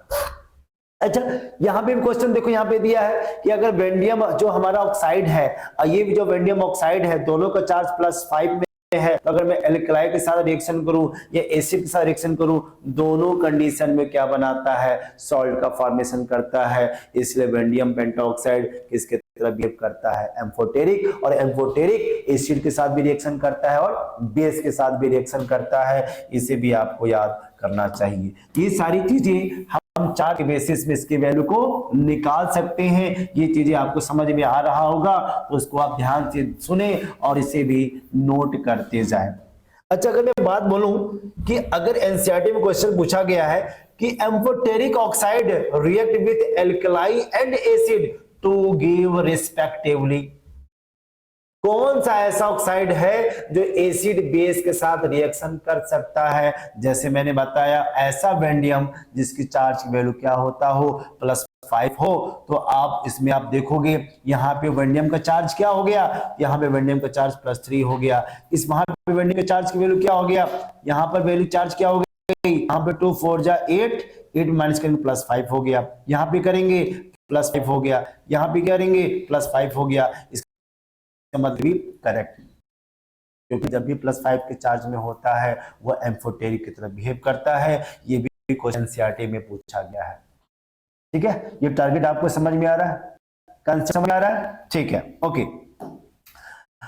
अब यहां पे क्वेश्चन ही पूछा जाए, एनसीईआरटी का ही है, कि अगर मुझे वैंडियम के ऑक्साइड, क्रोमियम के ऑक्साइड और मैग्नीज के ऑक्साइड से कंपेयर करूं कि किसकी ऑक्सीडाइजिंग पावर की वैल्यू ज्यादा है, मतलब क्या हुआ, जो दूसरे को ऑक्सीडाइज करने की टेंडेंसी रखता हो, खुद क्या होता हो, रिड्यूस होता हो, तो हमेशा याद रखना मैग्नीज की वैल्यू सबसे ज्यादा होगी। सबसे ज्यादा भूखा कौन है, +7 और 7 इलेक्ट्रॉन गेन कर सकता है। तो जितना ज्यादा इलेक्ट्रॉन गेन करेगा, रिड्यूस होगा, दूसरे को उतना क्या करेगा, ऑक्सीडाइज करेगा। इसलिए MnO4 की वैल्यू सबसे ज्यादा होगी और वैंडियम डाइऑक्साइड की वैल्यू कम होगी, क्योंकि इसकी चार्ज की वैल्यू कम है। ये भी आपको ध्यान देना है। अच्छा, अगर मैं बोलूं कि पैरामैग्नेटिज्म क्या है, ये आपने कोऑर्डिनेशन कंपाउंड में मैंने बताया था कि अगर डी सब शेल में अनपेयर्ड इलेक्ट्रॉन है तो इसकी मैग्नेटिक मोमेंट की वैल्यू कोई ना कोई आएगी, तो हमेशा पैरामैग्नेटिज्म शो करता है। अगर आर्बिटल में इलेक्ट्रॉन पेयर्ड हो जाए उसको क्या बोलते हैं बच्चों, डायमैग्नेटिक बोलते हैं। यही हमारा फार्मूला है, √n+2, n हमारा क्या है बच्चों, नंबर ऑफ अनपेयर्ड इलेक्ट्रॉन है। हमें मेंशन करता है कि d block element shows paramagnetism because they have unpaired electron, और इसका यूनिट क्या होता है बच्चों, बोर मैग्नेट्रॉन होता है। एक तरीका मैं आपको सिखा देता हूं, जितने हमारे नंबर ऑफ अनपेयर्ड इलेक्ट्रॉन होते हैं उस उसी की लगभग वैल्यू हमारा क्या होता है बच्चों, मैग्नेटिक मोमेंट की वैल्यू होती है 1.73। अगर 2 अनपेयर्ड इलेक्ट्रॉन है तो 2.84, 3 है 3.87, 4 है 4.9, अगर 5 है तो 5.92 बोर मैग्नेट्रॉन। कितना सिंपल है, जितने अनपेयर्ड इलेक्ट्रॉन उतना डेसिमल लगा के ये वैल्यू आप नोट कर देना तो आपका आंसर सही हो जाएगा। जैसे क्वेश्चन पूछा गया, which of the following has magnetic moment 1.73, तो आपके दिमाग में काम कर जाना चाहिए कि इसमें हो ना हो नंबर ऑफ अनपेयर्ड इलेक्ट्रॉन की वैल्यू क्या हो गई, 1 हो गई, क्योंकि नंबर ऑफ अनपेयर्ड इलेक्ट्रॉन की वैल्यू 1 होगी तभी इसका मैग्नेटिक मोमेंट की वैल्यू क्या होती है, 1.73 होगी। तो देख लो यहाँ पे +4 है, क्या यहाँ पे वैंडियम टेट्राक्लोराइड का चार्ज क्या होगा, +4 है, तो वैंडियम एटॉमिक नंबर क्या होता है, स्कैंडियम टाइटेनियम वैंडियम 23 हो गया। तो अगर वैंडियम का एटॉमिक नंबर 23 है तो 4s2 3d3। अब मुझे कितने इलेक्ट्रॉन निकालने हैं, अगर मुझे इलेक्ट्रॉन कितना निकालना है, +4 निकालना है, 2 इलेक्ट्रॉन यहां से निकलेगा, 2 इलेक्ट्रॉन यहां से निकलेगा, तो वैल्यू क्या बच गई, 4s0 और 3d1। अगर वैंडियम की वैल्यू 4+ हो गई तभी तो डी में 1 इलेक्ट्रॉन आएगा, क्योंकि मुझे अनपेयर्ड इलेक्ट्रॉन की वैल्यू कितनी चाहिए, 1 चाहिए। इसीलिए हमारा 4th option will be correct, क्योंकि यहां पर 1 अनपेयर्ड इलेक्ट्रॉन है जब वैंडियम +4 की कंडीशन में होगा। अच्छा, सेकंड एनसीईआरटी क्वेश्चन देखें, calculate magnetic moment of divalent ion in aqueous solution if Z equal to 25, Z equal to 25 मतलब एटॉमिक नंबर 25, एटॉमिक नंबर 25 मतलब मैग्नीज, मैग्नीज तो एटॉमिक नंबर 25 होता है। मैं फिर से बोला, जब तक एलिमेंट का नाम याद नहीं करोगे तब तक आपको समझ में नहीं आएगा। इसलिए मैंने क्या किया, 2 इलेक्ट्रॉन को निकाल दिया, तो डी में कितने इलेक्ट्रॉन बच गए, 5 बच गए, तो एन की वैल्यू क्या हो गई, 5। तो मैग्नेटिक मोमेंट की वैल्यू क्या हो गई बच्चों, 5.92 बोर मैग्नेट्रॉन। तो हमारे इसके आंसर भी निकल गया। अच्छा, एनसीईआरटी क्वेश्चन भी यहां पे दिया हुआ है, calculate spin only magnetic moment of m+2 if Z की वैल्यू क्या दिया है, 27। 27 किसका होता है बच्चों, कोबाल्ट का होता है, और कोबाल्ट का डायमंड नंबर 27। तो अगर कोबाल्ट से अगर मैं +2 चार्ज में ले जाऊं तो हमारे s के इलेक्ट्रॉन तो निकल गए, तो इसके पास कितने इलेक्ट्रॉन बचे, 7। फिल करो होल्स रूल के अकॉर्डिंग, तो उसके पास टोटल 3 ही तो अनपेयर्ड इलेक्ट्रॉन दिख रहा है। तो जब नंबर ऑफ अनपेयर्ड इलेक्ट्रॉन की वैल्यू 3 हो गई तो हमारा मैग्नेटिक मोमेंट की वैल्यू क्या हो जाएगी, 3.87। तो क्वेश्चन यही पूछा था कि आपको स्पिन मैग्नेटिक मोमेंट की वैल्यू निकालनी है, तो हमने इसको निकाल दिया। इसके भी इस तरीके से डिफाइन कर सकते हैं। तो कितने आसान क्वेश्चन पूछा जाता है, और कहा जाता है कि किसी भी कंपटीशन का जो मदर क्वेश्चन होते हैं वो एनसीईआरटी होते हैं। अगर एनसीईआरटी क्वेश्चन को समझ लिया, खास तौर पर इनऑर्गेनिक केमिस्ट्री, आपको तो सेम टू सेम एनसीईआरटी के हर एक क्वेश्चन को सॉल्व करना चाहिए। जो मुझे इंपॉर्टेंट लग रहा है वो क्वेश्चन यहाँ पे मैंने मेंशन किया है, बाकी क्वेश्चन को भी आप जरूर सॉल्व कीजिएगा और एनसीईआरटी एग्जाम्पलर को भी सॉल्व कीजिएगा, तो आपको और बेहतर समझ में आ जाएगा। अब नया टॉपिक कि कलर कंपाउंड, हमारे D block element colour show करते हैं, क्यों शो करते हैं, क्यों शो करते हैं, इसमें क्या है, इसमें क्या राज छिपा हुआ है। तो आपने कोऑर्डिनेशन कंपाउंड में मैंने बताया था कि इसमें क्या पॉसिबल है, डी ट्रांजिशन। और डी ट्रांजिशन की वजह से इलेक्ट्रॉन क्या करते हैं, मूव करते हैं। अगर इलेक्ट्रॉन नहीं है फिर भी ये कलर शो करते हैं, एक कंसेप्ट आता था चार्ज ट्रांसफर की बेसिस पे भी कलर शो करते हैं। इसको यहाँ पे हम लोग समझने की कोशिश करते हैं कि d block element shows form coloured compound because d transition take place and in the presence of unpaired electron. इसका रीजन क्या है, इनके पास अनपेयर्ड इलेक्ट्रॉन है, फ्री इलेक्ट्रॉन है, मोबाइल इलेक्ट्रॉन है। अब इलेक्ट्रॉन डी सब सेल में क्या करते हैं, मूव करते हैं। जब वो लाइट एब्जॉर्ब करेगा तो इलेक्ट्रॉन अपने पोजीशन को छोड़ेगा, और फिर कुछ टाइम के बाद से जब ग्राउंड स्टेट में आएगा वो एनर्जी क्या करता है, रिलीज करता है। मैंने आपको कोऑर्डिनेशन कंपाउंड के टाइम में बताया था। तो देखो ये हमारा डी जनरेटेड डी ऑर्बिटल है, मान लो ये सिस्टम D1 हो गया, यहाँ पर एक इलेक्ट्रॉन है, वो इलेक्ट्रॉन जो है जैसे एनर्जी अब्सॉर्ब करेगा, डी ऑर्बिटल का जो T2G वो जम करके कहाँ चला जाएगा, AG ऑर्बिटल में चला जाएगा, और फिर वो क्या करता है बच्चों, एनर्जी इमिट करता है, जिसके वजह से हमारे कंपाउंड कलर शो करता है। और ये भी मैंने बताया था कंप्लीमेंट्री कलर, याद आ रहा हो तो मैंने आपको बताया था एक कंप्लीमेंट्री कलर होता है, एक वायलेट है, आपने पढ़ा होगा विबजियोर का, यहाँ पे ब्लू हो गया, ग्रीन हो गया, ऑरेंज हो गया, विबजियोर, GIOR, क्या यही था ना, विबजियोर है, वो वायलेट हो गया, ब्लू हो गया, ग्रीन हो गया, सॉरी ये येलो हो गया, ये ऑरेंज हो गया, ये रेड हो गया। ये तरीका मैंने आपको सिखाया था कि अगर कोई भी डी ब्लॉक एलिमेंट अगर वायलेट कलर एब्जॉर्ब करते हैं तो येलो कलर शो करते हैं, अगर ग्रीन एब्जॉर्ब करते हैं रेड शो करते हैं, ब्लू एब्जॉर्ब किया तो ऑरेंज कलर शो करते हैं। ये कंप्लीमेंट्री कलर हैं जो मैंने कोऑर्डिनेशन कंपाउंड के टाइम में बताया है। अच्छा ये भी ध्यान देना कि अगर D0 D10 सिस्टम होगा वो कलरलेस होगा। क्यों कलरलेस होगा? क्योंकि D0 है तो वो इलेक्ट्रॉन है ही नहीं। अगर D10 है तो फुली फिल्ड है, जब फुली फिल्ड होगा तो इलेक्ट्रॉन कैसे मूव कर सकता है? इसीलिए they are colourless because it do not have unpaired electron, hence D2 transition does not take place. अच्छा कुछ कॉम्प्लेक्स ऐसे हैं जिनके आयंस के अलग अलग कलर हैं जो एग्जाम में पूछे जाते हैं। वायलेट कलर कौन शो करता है? This ion.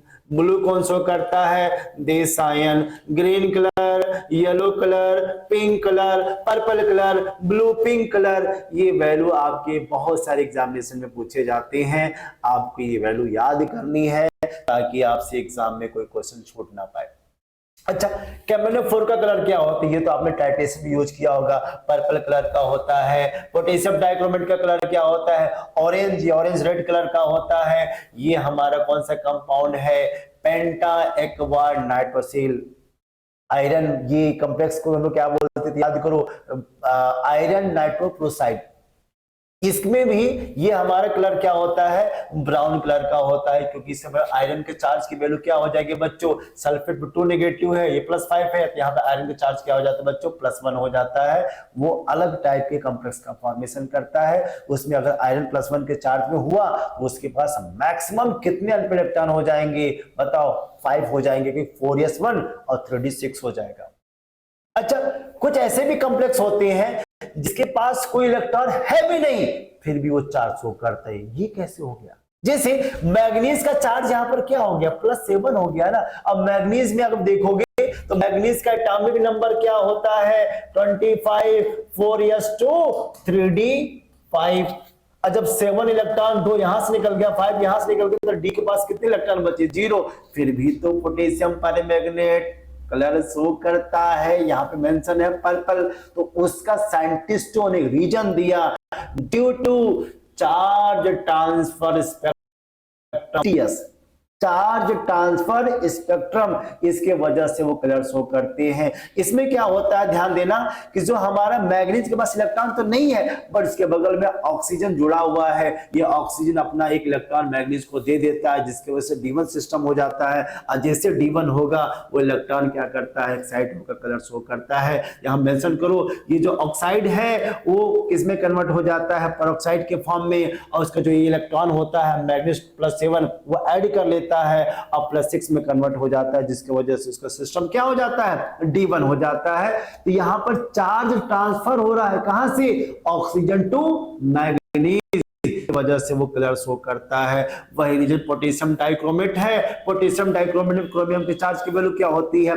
+6 होती है। ये भी पूरा चार्ज निकाल दिया, ये भी पूरा इलेक्ट्रॉन निकाल दिया, D0 सिस्टम हो गया। फिर भी वो कलर शो करते हैं क्योंकि ऑक्सीजन इलेक्ट्रॉन प्रोवाइड करता है और D0 से क्या हो जाता है बच्चों? D1 हो जाता है। ये ब्राउन कलर क्यों शो करता है? क्योंकि जो हमारा नाइट्रोसिल है वो एक इलेक्ट्रॉन को रिलीज कर देता है, तो हमारे फेरस को किसमें कन्वर्ट कर दिया? आयरन +1 में कन्वर्ट कर दिया, जिसकी वजह से उसका कलर क्या हो जाता है? ब्राउन शो करता है। इससे एक बात समझ में आई कि आपको हर हाल में इलेक्ट्रॉनिक कॉन्फ़िगरेशन के यूज करके इसके रीजन को बताना होगा।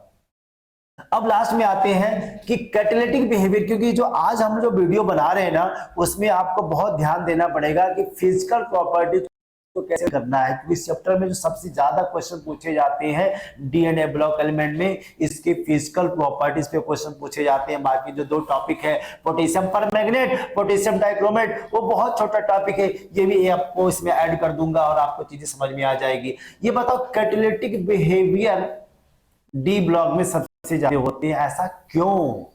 अगर आप ऑर्गेनिक केमिस्ट्री पढ़ते होंगे, रिडक्शन, हाइड्रोजनेशन, ये सारे कंसेप्ट निकल, प्लेटिनम, प्लेडियम यूज होते हैं, कॉपर यूज होता है कि नहीं होता है? तो क्यों ये कैटलिस्ट की तरह बिहेव करते हैं? इसके कुछ रीजन है। पहला रीजन क्या है? इनका जो ऑक्सीडेशन स्टेट है वो वेरिएबल है, वो चेंज होते रहते हैं, क्योंकि इनके इलेक्ट्रॉन एस के भी और डी के भी पार्टिसिपेट करते हैं बॉन्ड फॉर्मेशन में, और उनका सरफेस एरिया भी क्या होती है? लार्ज होता है। एटॉमिक साइज जितनी छोटी होती जाएगी, इलेक्ट्रॉन डेंसिटी बढ़ती जाएगी और सरफेस एरिया भी बढ़ते जाता है, जिसके वजह से वो कैटालिटिक बिहेवियर शो करता है। जैसे बहुत से एग्जांपल यहाँ पे दिया है।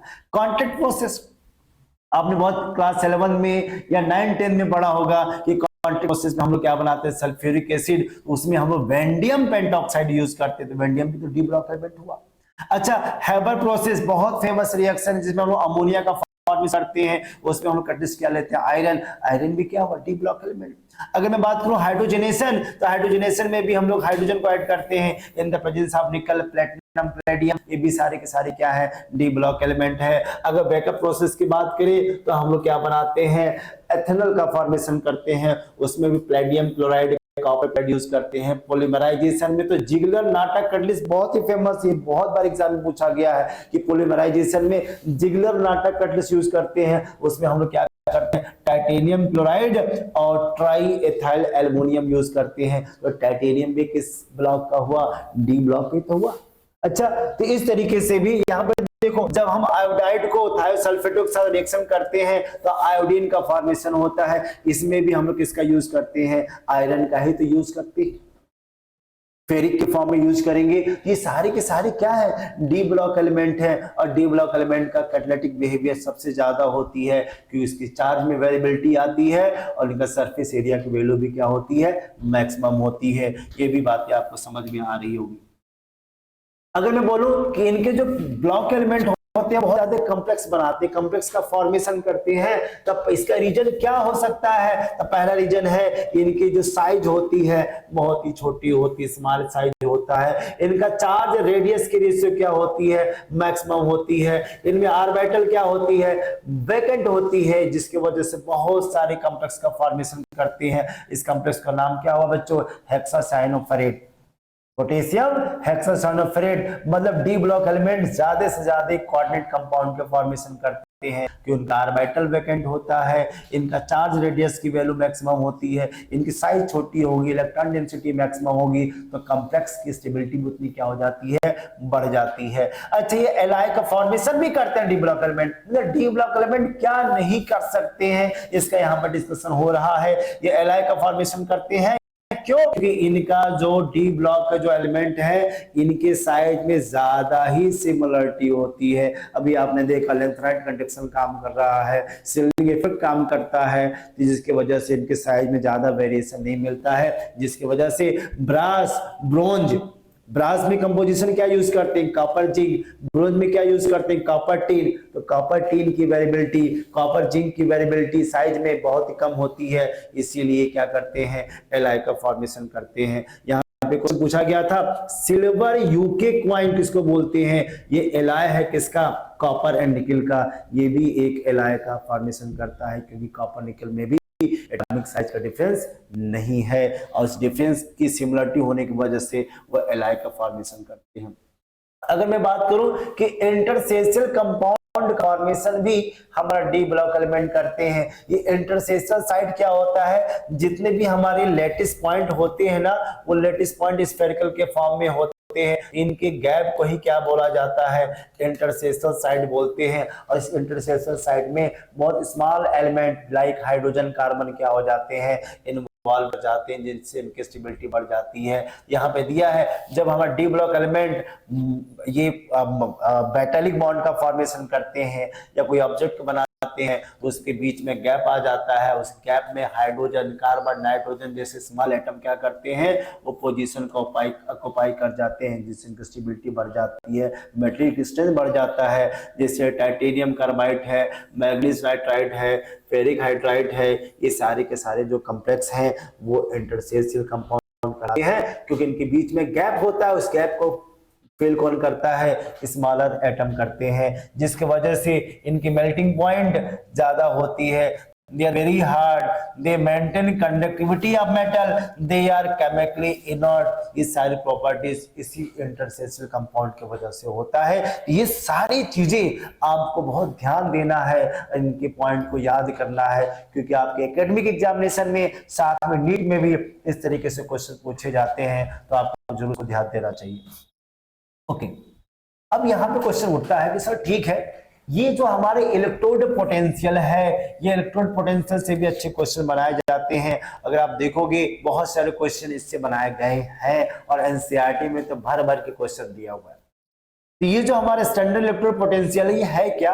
अगर आप इलेक्ट्रोकेमिस्ट्री पढ़ा होगा तो हम लोग क्या करते हैं कि जब हम किसी भी केमिकल को इलेक्ट्रिकल एनर्जी में कन्वर्ट करते हैं तो एक डिवाइस यूज करते हैं, इसको क्या बोलते हैं बच्चों? इलेक्ट्रोकेमिकल सेल बोलते हैं। क्या बोलते हैं? Electrochemical cell. और इस इलेक्ट्रोकेमिकल सेल में क्या करते हैं बच्चों? केमिकल एनर्जी को इलेक्ट्रिकल एनर्जी में कन्वर्ट करते हैं। केमिकल एनर्जी इलेक्ट्रिकल एनर्जी में कब कन्वर्ट होगा? जब हमारा चार्ज फ्लो करे। और चार्ज कब फ्लो करेगा? जब फ्री इलेक्ट्रॉन हो। अब फ्री इलेक्ट्रॉन कब होगा? जब इसमें रिडॉक्स रिएक्शन हो। रिडॉक्स रिएक्शन को प्रोसीड कराने के लिए हम लोग क्या करते हैं? इलेक्ट्रोड यूज करते हैं। एक हमने एनोड ले लिया, एक मैंने कैथोड ले लिया। तो एनोड में मैंने जिंक लिया है और कैथोड में हमने कॉपर लिया है। जिंक में ऑक्सीडेशन होगा और कॉपर में रिडक्शन होगा, क्योंकि आपने पढ़ा होगा कि एनोड पर ऑक्सीडेशन की पॉसिबिलिटी रहती है और कैथोड पर रिडक्शन होता है। यहाँ पे मेंशन किया गया है। जिंक का यहाँ पर क्या हो रहा है? ऑक्सीडेशन। और कॉपर का क्या हो रहा है? रिडक्शन। तो ध्यान देना, जिसका रिडक्शन पोटेंशियल की वैल्यू ज्यादा होगी उसका हमेशा क्या होता है बच्चों? रिडक्शन होता है, क्योंकि रिडक्शन पोटेंशियल को स्टैंडर्ड माना गया है। किसी भी इलेक्ट्रोड की टेंडेंसी इलेक्ट्रॉन गेन करने की जितनी ज्यादा होती है, उसकी रिडक्शन पोटेंशियल की वैल्यू उतनी क्या होती है? मैक्सिमम होती है, पॉजिटिव होती है। अब इसको ध्यान देना कि according to IUPAC standard reduction potential is considered standard electrode potential. जो रिडक्शन की वैल्यू होती है वही हमारा क्या होता है? स्टैंडर्ड इलेक्ट्रोड पोटेंशियल होता है। और ये भी आईपीएससी बताएगा कि जो हमारा हाइड्रोजन इलेक्ट्रोड है, डिफरेंस इलेक्ट्रोड है, जिसकी वैल्यू क्या होती है? 0 होती है। या आप ऑलरेडी अपने इलेक्ट्रोकेमिस्ट्री में पढ़ा भी होगा। अब यहाँ पे ध्यान देना है कि जब भी हम इलेक्ट्रोड पोटेंशियल को कैलकुलेट करते हैं तो बहुत सारे फैक्टर को देखना पड़ता है। कि मान लो हमारा कोई मेटल सॉलिड के फॉर्म में है, तो इसको पहले किस में कन्वर्ट करना पड़ता है? गैसेस में कन्वर्ट करना पड़ता है, क्योंकि कोई भी मेटल, कोई भी एलिमेंट तुरंत इलेक्ट्रॉन नहीं निकालते, पर इनके फिजिकल स्टेट को चेंज करते हैं। तो अगर सॉलिड से अगर गैस में कन्वर्ट होगा तो उसको हम लोग क्या बोलते हैं? एंथैल्पी ऑफ एटमाइजेशन, जिसकी वैल्यू क्या होती है? पॉजिटिव होती है। मतलब वो एनर्जी क्या करता है? एब्जॉर्ब करता है, तभी तो इसके बॉन्ड ब्रेक होंगे और या इनके जो पार्टिकल्स होंगे वो दूर जाएंगे, तभी तो सॉलिड से गैस में कन्वर्ट होगा। फिर गैसियस स्टेट में हम इलेक्ट्रॉन को क्या करते हैं? बाहर निकालते हैं, तब उसकी आयोनाइजेशन एंथैल्पी की वैल्यू क्या होती है? पॉजिटिव होती है, क्योंकि उसकी एनर्जी आपको देनी पड़ती है। जैसे मेटल ने इलेक्ट्रॉन को निकाल दिया, फिर मेटल से इलेक्ट्रॉन निकालना हो, सेकंड आयोनाइजेशन एनर्जी की वैल्यू भी क्या होती है? पॉजिटिव होती है।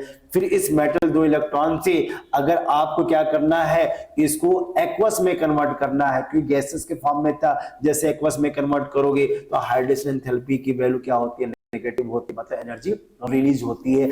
अभी तक एटमाइजेशन में, आयोनाइजेशन में इलेक्ट्रॉन एनर्जी देनी पड़ रही थी, लेकिन हाइड्रोजन एंथैल्पी में क्या होती है? एनर्जी रिलीज होती है। इसको बैलेंस करके ही हम किसी कॉम्प्लेक्स का, किसी भी एलिमेंट का हम इलेक्ट्रोड पोटेंशियल की वैल्यू कैलकुलेट करते हैं। ये सारे फैक्टर आपको अच्छे तरीके से आना चाहिए, तभी हमारा जो मेटल जो डाइकेटायन है, तभी वो ट्राइकेटायन में या न्यूट्रल में कन्वर्ट हो सकता है। कि ये पॉइंट आपको समझ में आ रहा है, तभी आप इलेक्ट्रोड पोटेंशियल समझ में आएगा। ओके, अब मैं कहूं कि 3D सीरीज, क्योंकि हम 3D सीरीज का ज्यादा एग्जांपल लेते हैं ताकि अब आगे के वेरिएशन को भी समझ सकते हैं, तो हम स्कैंडियम को छोड़ देते हैं, क्योंकि स्कैंडियम का तो एक ही चार्ज की वैल्यू होती है। हम स्टार्ट करते हैं टाइटेनियम से, और titanium, vanadium, chromium, manganese, iron, cobalt, nickel, copper, zinc, यहाँ पे 3D सीरीज दिया हुआ है। इसमें देखो कि जैसे जैसे लेफ्ट राइट जा रहे हैं, इसकी वैल्यू क्या हो रही है? इंक्रीज कर रही है। लेकिन कुछ ऐसे हैं मेटल, जैसे मैग्नीज है, निकल है, कॉपर है, जिंक है, जो थोड़ा सा वेरिएबिलिटी दिखाती है, इसमें कुछ इरेगुलरिटी है, कुछ एक्सेप्शन है। इसका भी हम लोग आगे डिस्कशन करेंगे। यहाँ पे ध्यान देना है, in 3D series as we move left to right electrode potential from plus to m become less negative, मतलब वो इंक्रीज करता है, मतलब रिडक्शन पोटेंशियल की वैल्यू लेफ्ट से राइट जाने पर वैल्यू क्या होती है, इंक्रीज करती है, लेस नेगेटिव होता है, ठीक है। But reduction potential for manganese, zinc, nickel have more negative value than expected, जबकि इसको इंक्रीज करना चाहिए, जैसे -1.63, फिर -1.8, -0.9, मतलब इंक्रीज करते जा रहा है, माइनस की वैल्यू कम होती जा रही है, बट मैग्नीज की वैल्यू क्या हो जा रही है, -1.18 हो जा रहा है। ऐसा क्यों, ऐसा क्यों हो जा रहा है? इसका रीजन यहाँ पर क्या है कि Mn2 plus Zn2 plus are more stable due to their half filled and full filled electronic configuration. जब वो मॉलिक्यूल ज्यादा स्टेबल है, एलिमेंट ज्यादा स्टेबल है, आयन ज्यादा स्टेबल है, तो क्यों इलेक्ट्रॉन लूज या गेन करेगा? कुछ नहीं करेगा, जिसकी वजह से इनकी जो रिडक्शन पोटेंशियल की वैल्यू होती है मोर नेगेटिव होता है। लेना जो जितना ज्यादा नेगेटिव होगा उसकी रिडक्शन करने की टेंडेंसी क्या होती है, उतनी कम होती जाती है। अच्छा, अगर रिडक्शन पोटेंशियल की वैल्यू निकल का सबसे ज्यादा नेगेटिव होता है than expected due to its high negative value of hydration enthalpy. यहां पर कॉन्फ़िगरेशन काम नहीं करेगा। निकल का जो हाइड्रेशन एंथैल्पी है, वाटर से कंबाइन करके जो एनर्जी रिलीज करती है बहुत ज्यादा होती है, और जितनी ज्यादा एनर्जी रिलीज होगी वो निकल चार्ज क्या होंगे, स्टेबल होंगे, जिसकी वजह से इनकी जो स्टैंडर्ड रिडक्शन पोटेंशियल की वैल्यू क्या होती है, नेगेटिव है। लेकिन होना क्या चाहिए, पॉजिटिव, लेकिन होता क्या है, नेगेटिव होता है। इसका रीजन मैंने आपको बता दिया। एनसीईआरटी में क्वेश्चन पूछा गया है कि अगर हमारा जो रिडक्शन कॉपर में उसकी वैल्यू क्या होती है, पॉजिटिव होता है, इसकी वैल्यू क्या होती है, +0.34 वोल्ट, मतलब हमारा जो क्यूप्रिक है वो 2 इलेक्ट्रॉन करके गेन करके कॉपर का फॉर्मेशन करता है, तो इसकी रिडक्शन पोटेंशियल की वैल्यू ज्यादा होती, ज्यादा इलेक्ट्रॉन गेन करते हैं। इसका रीजन क्या है कि कॉपर का जो एंथैल्पी ऑफ एटमाइजेशन होती है वो ज्यादा होती है, और हाइड्रोजन एंथैल्पी की वैल्यू क्या होती है, लो होती है। और जब हमारी एनर्जी कम रिलीज होगी, एनर्जी ज्यादा अब्सॉर्ब करेगी, वो सिस्टम उतना ही क्या होता है, अनस्टेबल होगा, वो इलेक्ट्रॉन गेन करना चाहेगा ताकि हमारा जो कॉपर 2+ है वो कॉपर में कन्वर्ट हो जाए। एनसीईआरटी में भी क्वेश्चन पूछा गया है कि irregularity in reduction potential value for 3D series, 3D series में हमारा इलेक्ट्रॉन पोटेंशियल की वैल्यू वेरी करती है, क्यों करती है? इसका रीजन क्या है, due to variation of first and second ionization enthalpy, क्योंकि हर एलिमेंट का इलेक्ट्रॉन निकालने की टेंडेंसी अलग अलग होती है, क्योंकि कब कौन सा कॉन्फ़िगरेशन स्टेबल आ जाए, कब हाफ फील्ड आ जाए, कब फुल फील्ड आ जाए, कब इसके हाइड्रोजन एंथैल्पी मैक्सिमम हो जाए, लो हो जाए, ये सारी चीजें आपको देखनी पड़ती है, जिसकी वजह से इनके जो पोटेंशियल की वैल्यू होती है वो इनवेरी करती है, वेरिएशन शो करता है, इरेगुलरिटी शो करता है। कई बातें आपको समझ में आ रही है? अगर समझ में आ रही है तो कमेंट में जरूर मेंशन करें। अच्छा, ये भी ध्यान दें, जिसका रिडक्शन पोटेंशियल की वैल्यू जितनी ज्यादा होगी उसका रिडक्शन उतना होगा, उतना ही वो क्या होगा, ऑक्सीडाइजिंग एजेंट की तरह काम करेगा। भाई दूसरे को ऑक्सीडाइज तभी करेगा जब रिड्यूस हो, और जब जितना ज्यादा रिड्यूस होगा उसकी रिडक्शन पोटेंशियल की वैल्यू उतनी क्या होनी चाहिए, ज्यादा होनी चाहिए, और जब कम होगा वो ऑक्सीडेशन शो करेगा, उसके रिड्यूसिंग एजेंट की वैल्यू भी क्या होगी, उतनी ज्यादा होगी। अब यहां पे ध्यान देना, लिथियम को बेस्ट रिड्यूसिंग एजेंट बोला जाता है और फ्लोराइड को बेस्ट ऑक्सीडाइजिंग एजेंट बोला जाता है। क्यों? कि फ्लोरीन का रिडक्शन पोटेंशियल की वैल्यू क्या होती है, पॉजिटिव में होती है, मैक्सिमम में होती है, इसलिए वो गुड ऑक्सीडाइजिंग एजेंट होता है, और लिथियम की वैल्यू नेगेटिव में होती है, इसलिए बेस्ट रिड्यूसिंग एजेंट की तरह बिहेव करता है। अच्छा, ये भी ध्यान देना कि जो हमारा जो कॉपर का जो रिडक्शन पोटेंशियल होती है उसकी वैल्यू 0.34 वोल्ट होगा, मतलब पॉजिटिव होता है। क्यों? तो एक hence copper do not liberate hydrogen gas from dilute acid. ये बहुत अच्छा क्वेश्चन पूछा गया है कि डाइल्यूट एसिड के साथ कॉपर रिएक्शन नहीं करता है, हाइड्रोजन गैस रिलीज नहीं करता है, क्योंकि वो ऑक्सीडाइज करने की टेंडेंसी कम होती है और रिड्यूस होने की टेंडेंसी ज्यादा रखती है, क्योंकि इनका रिडक्शन पोटेंशियल की वैल्यू क्या है, पॉजिटिव। वैसे डाइल्यूट एसिड के साथ रिएक्शन वो नहीं करता।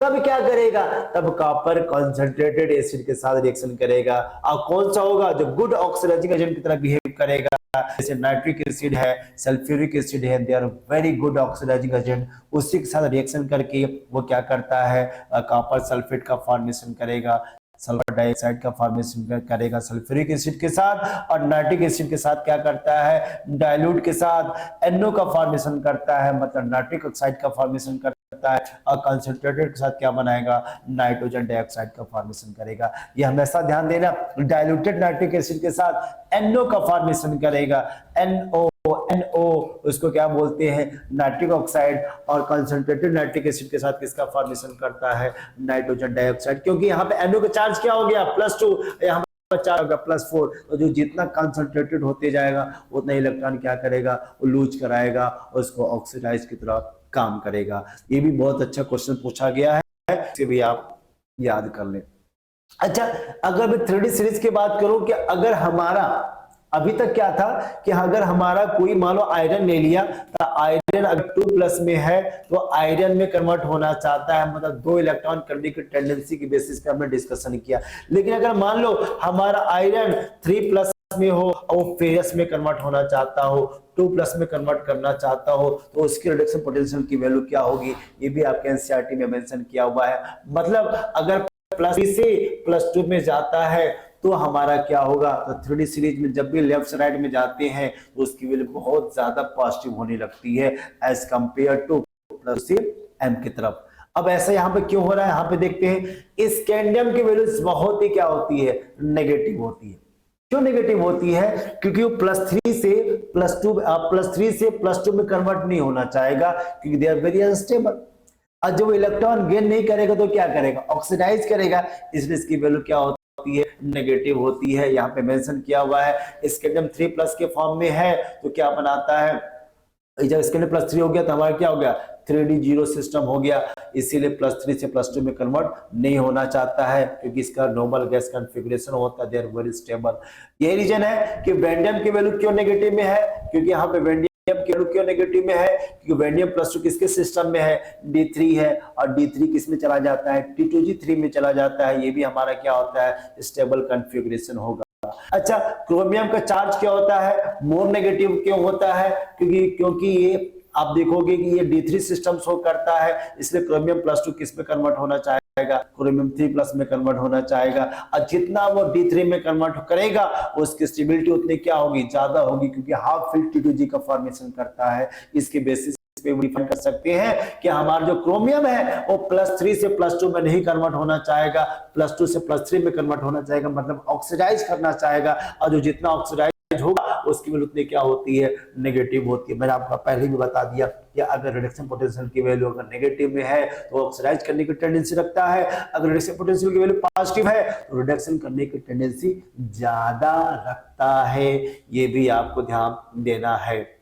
अच्छा, आयरन की वैल्यू जो होता है उसकी लेस वैल्यू होती है देन एक्सपेक्टेड। ऐसा क्यों होता है, क्योंकि जो हमारा जो फेरस है वो फेरिक में कन्वर्ट होना चाहेगा, अब फेरस फेरिक में कन्वर्ट होगा, D5 कॉन्फ़िगरेशन होगा, देयर हाफ फील्ड, इसीलिए वो क्या करता है, वो ऑक्सीडाइज ना होकर वो क्या करता है, ऑक्सीडाइज हो जाता है, और ऑक्सीडाइज होने की वजह से इनकी वैल्यू ज्यादा पॉजिटिव ना, ज्यादा नेगेटिव ना होकर क्या हो जाता है, वो पॉजिटिव की तरफ में कन्वर्ट हो जाता है।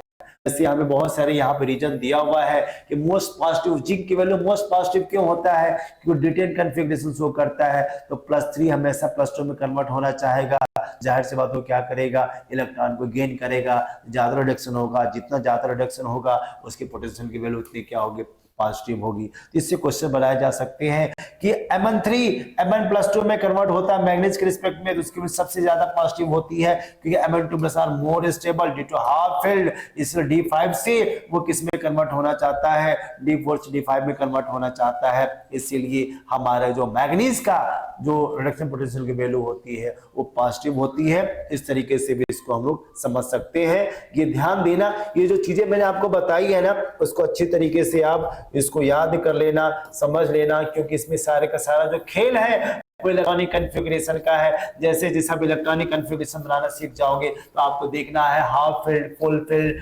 T2G3, D3, इस सिस्टम को देखकर आप अंदाजा लगा सकते हो कि हमारा कौन सा आयन कहाँ पे ज्यादा स्टेबल हो सकता है। एक सिंपल सा तरीका मैं आपको बता देता हूँ, उस सिंपल तरीके को अगर फॉलो करते हो डियर तो आपको बहुत जल्दी आपको समझ में आ जाएगा। ये चीज हमेशा ध्यान देना कि अगर मान लो कोई भी मेटल है, कोई भी मेटल है, अगर 2+ में है और M3+ में कन्वर्ट होना चाहता है तो इसको स्टेबल होना बहुत जरूरी है। ये स्टेबल होगा तभी इसमें कन्वर्ट होगा।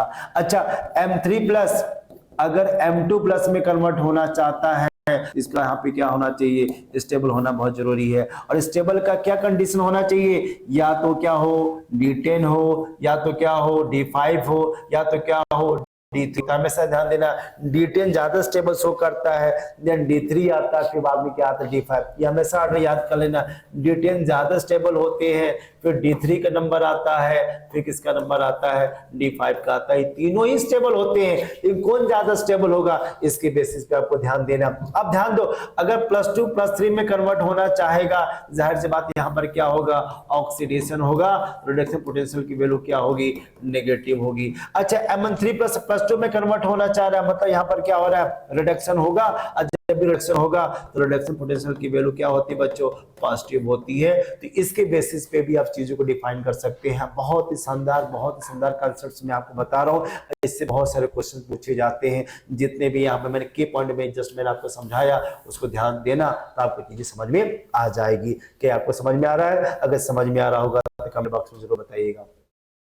अगर मैं क्वेश्चन पूछूं कि हमारा जो Chromium+2 है, they are more reducing agent as Magnesium+3 is the good oxidising agent when we have D4 configuration. बहुत ही अच्छा क्वेश्चन पूछा गया है। दोनों ही D4 कॉन्फ़िगरेशन में है, लेकिन क्रोमियम जो होता है वो रिड्यूसिंग की तरह बिहेव करता है, वही Magnesium+3 गुड ऑक्सीडाइजिंग एजेंट की तरह बिहेव करता है, जो कि जबकि दोनों का कॉन्फ़िगरेशन सेम है। दोनों D4 सिस्टम है, दोनों के पास 4 ही इलेक्ट्रॉन है, लेकिन दोनों का कैरेक्टर अलग क्यों हो गया, आप यहाँ पे समझना होगा कि जब Chromium+2 Chromium+3 में कन्वर्ट होना चाहेगा तो D3 सिस्टम को ऑक्युपाई करेगा। D3 क्या होते हैं, स्टेबल होते हैं, क्योंकि T2G3 में चला जाता है और वो हाफ फील्ड का फॉर्मेशन करेगा। जब हाफ फील्ड होगा इसकी स्टेबिलिटी क्या हो जाएगी, बढ़ जाएगी। और जब इलेक्ट्रॉन को लूज करेगा तो खुद ऑक्सीडाइज होगा, दूसरों क्या करेगा, रिड्यूस करेगा। इसलिए Chromium+2 क्या होता है, गुड रिड्यूसिंग एजेंट की तरह बिहेव करता है। लेकिन जब मैं मैग्नीज की बात करता हूं, वो D4 से किस में कन्वर्ट होना चाहेगा, D5 में कन्वर्ट होना चाहेगा। इसलिए वो क्या करता है, इलेक्ट्रॉन को गेन करता है, मतलब खुद रिड्यूस होता है तो दूसरों क्या करेगा, ऑक्सीडाइज करेगा। इसीलिए हमारा जो मैग्नीज होता है गुड ऑक्सीडाइजिंग एजेंट की तरह बिहेव करता है। ये आपको ध्यान देना है कि क्रोमियम हमेशा D3 में कन्वर्ट होना चाहता है, अब मैग्नीज हमेशा किसमें कन्वर्ट होना चाहता है, D5 में कन्वर्ट होना चाहता है। इसलिए मैंने बार बार बोला हूं कि एलिमेंट का symbol, atomic number, electronic configuration आपको अच्छी तरीके से आना चाहिए। अब यहाँ पे आते हैं, क्रोमियम असर्शन का Chromium+2 is the good reducing agent, Magnesium+3 is the good oxidizing agent। Reason क्या दिया है, Chromium+2 Magnesium+3 both have the D4 configuration। दोनों सही हैं, बट क्या इसको एक्सपेंड कर पा रहा है, नहीं कर पा रहा है। इसलिए हमारा ऑप्शन क्या हो जाएगा यहाँ पे बच्चों, बी हो जाता। अगर आपको असर्शन रीजन करना आता हो तो आपकी चीज समझ में आ रही होगी। अब यहां से कहानी स्टार्ट होता है।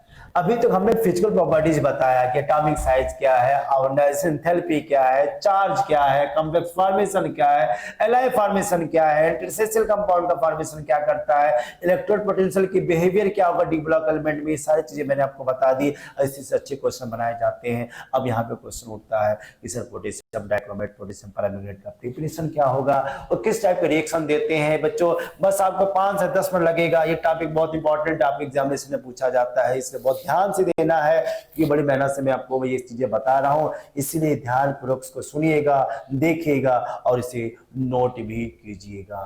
पोटेशियम डाइक्रोमेट का प्रिपरेशन आपके एग्जाम में पूछा जाता है। कौन सा ओर है जिससे पोटेशियम डाइक्रोमेट बनाते हैं, वो बनाते हैं किससे बच्चों, क्रोमाइट ओर से बनाते हैं। और क्रोमाइट ओर क्या है, ये तो कंपाउंड है। अब इस क्रोमाइट ओर को हम क्या करते हैं, इस आयरन क्रोमेट का रिएक्शन सोडियम कार्बोनेट और ऑक्सीजन के साथ रिएक्शन करते हैं तो क्या बनाता है बच्चों, सोडियम क्रोमेट का फॉर्मेशन करता है। ये तो फेरिक ऑक्साइड आपको पता ही है। अब जैसे ही क्रोमाइड ओर से मैंने इसको ऑक्सीडाइज कराया, सोडियम क्रोमाइड बना, तो सोडियम क्रोमाइड को हम लोग क्या करते हैं, सल्फ्यूरिक एसिड के साथ रिएक्शन करके क्या बनाते हैं बच्चों, सोडियम क्रोमाइड का फॉर्मेशन करते हैं। और सोडियम क्रोमाइड का कलर क्या होता है बच्चों, ऑरेंज रेड क्रिस्टल फॉर्मेशन करता है। लेकिन ये रेड क्रिस्टल का फॉर्मेशन कब करेगा, जब वो हाइड्रेटेड के फॉर्म में हो और वो हमेशा 2 वाटर के साथ वो कंबाइंड होना चाहेगा। अच्छा, जैसे सोडियम क्रोमाइड को हमने पोटेशियम क्लोराइड के साथ रिएक्शन कराया तो सोडियम यहां पर हट जाएगा और क्या बनाएगा बच्चों, पोटेशियम डाइक्रोमेट का फॉर्मेशन करता है। यही पोटेशियम डाइक्रोमेट का कलर क्या होता है, ऑरेंज कलर का होता है, ये ऑरेंज क्रिस्टल का फॉर्मेशन करता है। अब ये क्वेश्चन पूछोगे सर जब सोडियम क्रोमेट से काम चल जा रहा था तो पोटेशियम डाइक्रोमेट लाने की क्या जरूरत थी, ये आपको ध्यान देना पड़ेगा कि सॉल्युबिलिटी सोडियम क्रोमेट की क्या होती है, पोटेशियम डाइक्रोमेट से ज्यादा होती है। तो सॉल्युबिलिटी को कम करने के लिए हम लोग अब टाइट्रेशन में किसका यूज करते हैं, पोटेशियम डाइक्रोमेट और पोटेशियम परमैंगनेट यूज किया जाता है। अच्छा, इसके क्या क्या प्रॉपर्टीज हैं, ये जाहिर से बात ये ऑरेंज रेड कलर देता है क्योंकि यहाँ पर क्या होता है बच्चों, चार्ज ट्रांसफर स्पेक्ट्रम का फॉर्मेशन होता है, जिसमें मैंने बताया कि ऑक्सीजन अपने इलेक्ट्रॉन देता है और क्रोमियम इलेक्ट्रॉन को गेन कर लेता है, जिसके वजह से कलर शो करते हैं। ये भी ध्यान देना, ये जो हमारा क्रोमेट है और ये डाइक्रोमेट है, दोनों का कलर अलग होते हैं। जो क्रोमेट होते हैं इनका कलर येलो होता है, डाइक्रोमेट का कलर क्या होता है, ऑरेंज होता है। आपने बोला कि सर ऐसा क्यों हो रहा है, क्योंकि यहाँ पे क्रोमियम का चार्ज क्या हो गया, यहाँ पे क्रोमियम का चार्ज क्या हो गया, निकल 2 4 जा 8 और 8 माइनस 6 करोगे तो क्या हो जाएगा, +6 हो जाएगा। यहाँ पर क्या हो जाएगा 17 +6, यहाँ पे दोनों की चार्ज की वैल्यू सेम तो होगी। बट यहाँ पर ध्यान देना, यहाँ पे क्रोमियम और यहाँ पे डाइक्रोमियम, 2 क्रोमियम है, तो क्रोमियम की जब वैल्यू बढ़ेगी तो जाहिर सी बात है इनका स्ट्रक्चर क्या हो जाएंगे और स्ट्रक्चर की बेसिस में कलर भी क्या हो जाता है बच्चों, चेंज हो जाता है। अब देखो यहाँ पे जो क्रोमेट है और डाइक्रोमेट है उनका कलर येलो ऑरेंज किस मीडियम पे डिसाइड करता है। अगर हमने क्रोमेट को एसिडिक मीडियम ले लिया तो ऑरेंज में कन्वर्ट हो जाता है, और जब हम बेसिक मीडियम लेते हैं तो जो हमारा डाइक्रोमेट है वो क्रोमेट में कन्वर्ट हो जाता है, येलो में कन्वर्ट कर जाता है। ये बहुत बार एग्जाम में पूछा गया है, ये ध्यान से आपको देखना है। मैं फिर से बोलता हूं, मैंने आपसे क्या बोला कि जो हमारा क्रोमेट है और ये हमारा डाइक्रोमेट है, जो क्रोमेट है इसका कलर क्या होता है बच्चों, येलो होता है, और जो डाइक्रोमेट का कलर होता है वो क्या होता है बच्चों, ऑरेंज होता है। ये आपको पहले से पता है। अब ध्यान देना, जब हम एसिडिक मीडियम देंगे तो येलो किस में कन्वर्ट हो जाएगा, ऑरेंज में कन्वर्ट हो जाएगा, और जब हम बेसिक मीडियम लेंगे तो हमारा ऑरेंज किस में कन्वर्ट हो जाता है, येलो कलर में कन्वर्ट हो जाता है। ये आपको ध्यान से रिएक्शन को देखना होगा, तभी आप कलर बता पाएंगे। अच्छा, जो पोटेशियम डाइक्रोमेट होते हैं गुड ऑक्सीडाइजिंग एजेंट की तरह बिहेव करते हैं एसिडिक मीडियम में। जैसे क्यों ऐसा क्यों करते हैं, क्योंकि जो हमारा पोटेशियम डाइक्रोमेट होता है इसका चार्ज क्या होता है +6, और जैसे क्रोमियम में कन्वर्ट होगा इसका चार्ज क्या होता है +3। तब +6 से कहां जा रहा है, +3 में जा रहा है, मतलब इलेक्ट्रॉन गेन कर रहा है। जब खुद इलेक्ट्रॉन गेन करेगा दूसरों क्या करेगा बच्चों, ऑक्सीडाइज करेगा, इसलिए गुड ऑक्सीडाइजिंग एजेंट की तरह बिहेव करता है। और इनके जो रिडक्शन पोटेंशियल की वैल्यू होती है, रिडक्शन पोटेंशियल की वैल्यू पॉजिटिव होगी तो जाहिर सी बात है इलेक्ट्रॉन गेन करने की टेंडेंसी बढ़ेगी। इसीलिए वो सल्फाइड को सल्फर में कन्वर्ट करता है, आयोडाइड को आयोडीन में कन्वर्ट करता है, फेरस को फेरिक में कन्वर्ट करता है, tin+2 को tin+4 में कन्वर्ट करता है, मतलब दूसरे को ऑक्सीडाइज कर देता है। ये भी ध्यान देना, ये हीटिंग इफेक्ट भी शो करता है। जो पोटेशियम डाइक्रोमेट है वो पोटेशियम क्रोमेट में कन्वर्ट होता है, और ये हमारा क्या बनाता है, क्रोमियम ऑक्साइड का फॉर्मेशन करेगा, जो कि ग्रीन सॉलिड का फॉर्मेशन करता है। ये भी एग्जाम में पूछा गया है। तो जितने भी मैंने रिएक्शन आपको बताया है ध्यान से देखना है, उसको नोट करना है और उसको याद करना है, एग्जाम में बार बार पूछे गए हैं। अब मैं बात करूं कि अगर मुझे क्लोराइड का टेस्ट करना है, अगर आपने कभी सॉल्ट एनालिसिस किया हो, बेसिक रेडिकल एसिडिक रेडिकल, उसमें क्लोराइड एनायन आते हैं, एसिडिक रेडिकल आता है, तो इसके लिए हम लोग क्रोमाइल क्लोराइड टेस्ट करते हैं। उसमें क्या करते हैं, अगर किसी सॉल्ट में क्लोराइड है तो उसमें पोटेशियम डाइक्रोमेट और sulphuric acid, concentrated sulphuric acid का मिक्सचर बनाते हैं, जो यहाँ पर क्या बनाता है, क्रोमाइल क्लोराइड का फॉर्मेशन करता है, CrO2Cl2, और ये हमारा क्या होता है, ऑरेंज रेड फ्यूम का फॉर्मेशन करता है। अगर बच्चों आपको याद हो क्रोमाइल क्लोराइड कहाँ यूज करते हैं ऑर्गेनिक केमिस्ट्री में, तो आपने पढ़ा होगा इटार्ड रिएक्शन, आपने पढ़ा होगा क्या, इटार्ड रिएक्शन। और इटार्ड रिएक्शन में भी हम लोग क्रोमाइल क्लोराइड यूज करते हैं, जिससे हम लोग क्या करते हैं कि किसी भी टॉल्यूइन कंपाउंड को हम लोग किस में कन्वर्ट करते हैं, बेंजल्डिहाइड में कन्वर्ट करते हैं। इसमें भी हम लोग यूज करते हैं क्रोमाइल क्लोराइड का, अगर आपको याद आ रहा होगा। अच्छा, इस क्रोमाइल क्लोराइड को जैसे मैंने बेसिक मीडियम में दिया तो ये हमेशा क्या बनाता है, सोडियम क्रोमेट। और सोडियम क्रोमेट का कलर क्या होता है, अभी जस्ट मैंने बताया येलो कलर होता है। और इस येलो कलर के बेसिस पे हम बता सकते हैं कि हमारे साल्ट में क्या प्रेजेंट है, क्लोराइड प्रेजेंट है। अच्छा, अगर इसका रिएक्शन मैंने पोटेशियम हाइड्रोजन पेरोक्साइड के साथ कर दूं, it is the good oxidising agent. उस कंडीशन में जो पोटेशियम डाइक्रोमेट है हाइड्रोजन पेरोक्साइड और सल्फ्यूरिक एसिड के प्रेजेंस में क्या बनाता है, क्रोमियम पेंटाऑक्साइड, जो कि बटरफ्लाई का स्ट्रक्चर बनाता है। और यहाँ पे क्रोमियम का चार्ज क्या हो जाता है बच्चों, +6 हो जाता है, जिसका कलर क्या होता है, डीप ब्लू कलर होता है। इसके बेसिस पे भी हम बता सकते हैं कि हमारा जो पोटेशियम डाइक्रोमेट है वो भी हाइड्रोजन पेरोक्साइड के साथ रिएक्शन कर सकता है। ये भी ध्यान देना कि potassium dichromate is used in the volumetric analysis instead of the sodium chromate because sodium dichromate is the hygroscopic in nature. हमारा पोटेशियम हाइग्रोस्कोपिक नहीं होगा, वाटर एब्जॉर्ब नहीं करता है, जबकि सोडियम क्या करता है, वाटर को एब्जॉर्ब कर सकता है।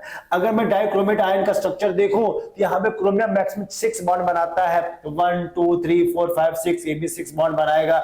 बीच में जो ऑक्सीजन होगा वो ब्रिजिंग की तरह काम करता है। इससे जो डाइक्रोमेट आयन होते हैं इनका चार्ज क्या होता है, +6 होते हैं। जब +6 होगा तो सारे के सारे इलेक्ट्रॉन निकल गए, तो उसका नेचर क्या होता है बच्चों, डायमैग्नेटिक होता है। मतलब जो 2 टेट्राहेड्रल यूनिट होंगे वो क्रोमियम ऑक्सीजन क्रोमियम के साथ क्या होते हैं, जुड़े होते हैं। देखो ये भी टेट्राहेड्रल है, ये भी टेट्राहेड्रल स्ट्रक्चर बना रहे हैं, इनको कौन ज्वाइन कर रहा है, ये ऑक्सीजन ज्वाइन कर रहा है। इसीलिए अगर आपसे एग्जाम में पूछा जाए कि इस कॉम्प्लेक्स में कितने क्रोमियम ऑक्सीजन बॉन्ड होंगे, अब बोलोगे सर 6 होगा। अब कितने क्रोमियम ऑक्सीजन जो होंगे वो बॉन्ड डिफरेंट होगा, वो 2 होगा। क्यों, क्योंकि यहाँ पे देखो इसका जो आपका जो बॉन्ड लेंथ होगा सेम होगा, इसका भी सेम होगा, इसका भी सेम होगा। 3 इधर हो गया, 4 5 6 हो गया, बट इन दोनों का साइज क्या होता है, बॉन्ड लेंथ डिफरेंट होता है। इससे भी क्वेश्चन बार बार पूछा गया है, इसे भी आप याद कर लीजिएगा कि पोटेशियम डाइक्रोमेट में कौन कौन से क्रोमियम ऑक्सीजन का बॉन्ड लेंथ सेम होगा, डिफरेंट होगा। अच्छा, ये क्रोमेट आयन का स्ट्रक्चर क्या होगा, वो भी टेट्राहेड्रल का स्ट्रक्चर बनाता है। इसका भी चार्ज क्या होता है, +6 होता है। ये भी क्या होता है, डायमैग्नेटिक होते हैं। और चारों क्रोमियम ऑक्सीजन की बॉन्ड लेंथ क्या होती है बच्चों, इक्वल होती है, जबकि पोटेशियम डाइक्रोमेट में ऐसा नहीं होता है। तो ये पॉइंट भी आप याद रखें। पोटेशियम डाइक्रोमेट का जो मैंने बताया प्रिपरेशन, प्रॉपर्टीज, और साथ में जो हमने बताया उसके क्रोमाइल क्लोराइड टेस्ट और किस तरीके से इसका स्ट्रक्चर ड्रा करते हैं, ये आपको आना चाहिए, इसे आपको याद करना होगा। अब लास्ट आते हैं पोटेशियम परमैंगनेट। पोटेशियम परमैंगनेट भी बहुत जबरदस्त कंपाउंड है। इसका हम लोग टाइट्रेशन में इनके स्ट्रेंथ कैलकुलेट करने के लिए हम लोग यूज करते हैं। अगर याद हो तो मोर सॉल्ट और ऑक्सैलिक एसिड के साथ हम लोग क्या करते हैं, KMnO4 का टाइट्रेशन करते हैं। अब ध्यान दें कि पोटेशियम जो परमैंगनेट है इनका प्रिपरेशन कैसे करें, तो हम लोग क्या करते हैं, मैग्नीज डाइऑक्साइड को फिर ऑक्सीडाइज करते हैं, तो हमारा क्या बनता है, पोटेशियम मैग्नेट बनता है, जिसका कलर क्या होता है, डार्क ग्रीन होता है। अब पोटेशियम मैग्नेट का को फिर मैंने एसिडिफाइड किया, तब जाकर क्या बना, हमारा पोटेशियम परमैंगनेट बना। और पोटेशियम परमैंगनेट क्या बनाता है, डार्क पर्पल कलर बनाता। अब ध्यान देना, ये जो पोटेशियम मैग्नेट है इसका चार्ज क्या हो गया बच्चों, +6 हो गया। अब पोटेशियम परमैंगनेट का कलर क्या होगा, चार्ज क्या हो गया, +7 हो गया, जिसकी वजह से +6 वाला मैग्नीज डार्क ग्रीन हो गया, अब +7 चार्ज वाला क्या हो गया, डार्क पर्पल हो गया। ये भी आपको याद करना होगा। अब दूसरा तरीका क्या है, अगर मैग्नीज ऑक्साइड को मैंने KOH के साथ फ्यूज कर दिया तो ये भी क्या बनाता है, आपका पोटेशियम मैग्नेट बनाएगा। अब इस पोटेशियम मैग्नेट को हमने क्या कर दिया, इलेक्ट्रोलाइटिक प्रोवाइड कर दिया, ऑक्सीडाइज कर दिया, वो किस में कन्वर्ट हो जाता है, परमैंगनेट में कन्वर्ट हो जाता है। ध्यान देना, परमैंगनेट कब होगा, जब +7 चार्ज हो। अब मैग्नेट कब होगा, जब +6 चार्ज हो, आपको ध्यान देना होगा। यही रीजन है जो हमारा मैग्नीज +2 है वो थायोसल्फेट जिसको हम हाइपो बोलते हैं, एक्वस सॉल्यूशन के साथ रिएक्शन करके क्या बनाता है, ये हमारा आपको बनाएगा परमैंगनेट बनाएगा। और परमैंगनेट से हम लोग क्या बनाते हैं, पोटेशियम परमैंगनेट। ये कुछ 2-3 रिएक्शन मैंने बताया है, उसको लिख लो, याद कर लो, तो क्योंकि बार बार एग्जाम में पूछा गया, रिएक्शन कंप्लीट करने में इसका यूज किया जाता है। अच्छा, इसकी क्या क्या प्रॉपर्टीज है, डार्क पर्पल कलर शो करता है, जबकि मैग्नीज के पास तो +7 चार्ज है, इलेक्ट्रॉन तो है ही नहीं, फिर भी वो कलर क्यों शो करता है, क्योंकि ऑक्सीजन से इलेक्ट्रॉन ले लेता है और चार्ज ट्रांसफर के बेसिस पे वो कलर शो करता है। ये डायमैग्नेटिक होते हैं और ये show the temperature development dependent paramagnetism, मतलब टेम्परेचर बढ़ाने पर इसके इलेक्ट्रॉन वेरी करते हैं, अंत इलेक्ट्रॉन की वैल्यू बढ़ जाती है, जिसकी वजह से वो पैरामैग्नीशियम भी शो करते हैं। It is not very soluble in water, वो जल्दी वाटर में सॉल्युबल नहीं होते हैं। अगर इनको हीट किया जाए तो किस में कन्वर्ट हो जाते हैं, पोटेशियम मैग्नेट में कन्वर्ट हो जाते हैं, और मैग्नीज डाइऑक्साइड और ऑक्सीजन में कन्वर्ट हो जाते हैं। जैसे पोटेशियम डाइक्रोमेट में हुआ था कि वो हमें किस में कन्वर्ट हो जा रहे थे, क्रोमेट में, और क्रोमियम ऑक्साइड में कन्वर्ट हो रहे थे। ये ध्यान देना, जो हमारा पर मैग्नेट है, ये हमारा मैग्नेट आयन है, दोनों का कलर क्या था, ये ग्रीन था। ये कौन सा कलर था, ग्रीन कलर था। ये हमारा कौन सा कलर था, पर्पल कलर था, क्योंकि यहाँ पे चार्ज की वैल्यू क्या है, अलग अलग है। दोनों का स्ट्रक्चर टेट्राहेड्रल ही बनता है। इनका हाइब्रिडेशन sp3 होगा, इनका भी हाइब्रिडेशन sp3 होगा, डार्क पर्पल होगा, ये आपका क्या होता है, डार्क ग्रीन होगा। ये 3d पाई p पाई बॉन्ड का फॉर्मेशन करता है। देखो 1 pi bond, 2 pi bond, 3 pi bond, कितने बनाएगा, 3d पाई p पाई बॉन्ड का फॉर्मेशन करेगा। लेकिन जो मैग्नेट आयन होते हैं वो दो ही क्या बनाते हैं, d पाई p पाई बॉन्ड बनाते हैं। और d पाई p पाई बॉन्ड क्या होता है, जो मेटल इलेक्ट्रॉन d सब सेल में होते हैं और ऑक्सीजन के इलेक्ट्रॉन p सब सेल में होते हैं, जब ये कोलेटरल ओवरलैपिंग करते हैं तो d पाई p पाई बॉन्ड का फॉर्मेशन करते हैं। इस तरीके से भी इसको आप समझ सकते हो। अगर मैं बोलूं कि किस तरीके से काम करता है, जो हमारा पोटेशियम पर मैग्नेट है वो एसिडिक मीडियम में हम बार बार किस में कन्वर्ट होना चाहेगा, +2 में चार्ज कन्वर्ट होना चाहता है। बेसिक मीडियम में +6 में कन्वर्ट होना चाहता है। न्यूट्रल मीडियम में +4 में कन्वर्ट होना चाहता है। अब देखो वही +7 कॉन्फ़िगरेशन, वही हमारा जो है Mn+7 कॉन्फ़िगरेशन अलग अलग मीडियम में अलग अलग ऑक्सीडाइजिंग एजेंट की तरह बिहेव करता है।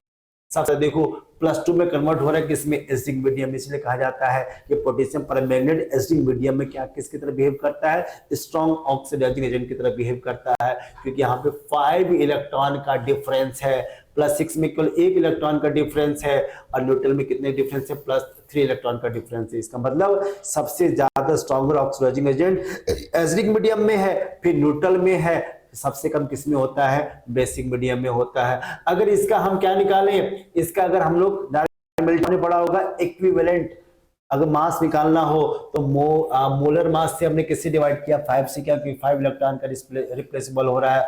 इसमें बेसिक मीडियम में 1 से डिवाइड करते हैं, और न्यूट्रल मीडियम में 3 से डिवाइड करते हैं, क्योंकि यहाँ पे 3 इलेक्ट्रॉन का ट्रांसफर हो रहा है, वहां 1 इलेक्ट्रॉन का ट्रांसफर हो रहा है, यहाँ पे 5 इलेक्ट्रॉन का ट्रांसफर हो रहा है।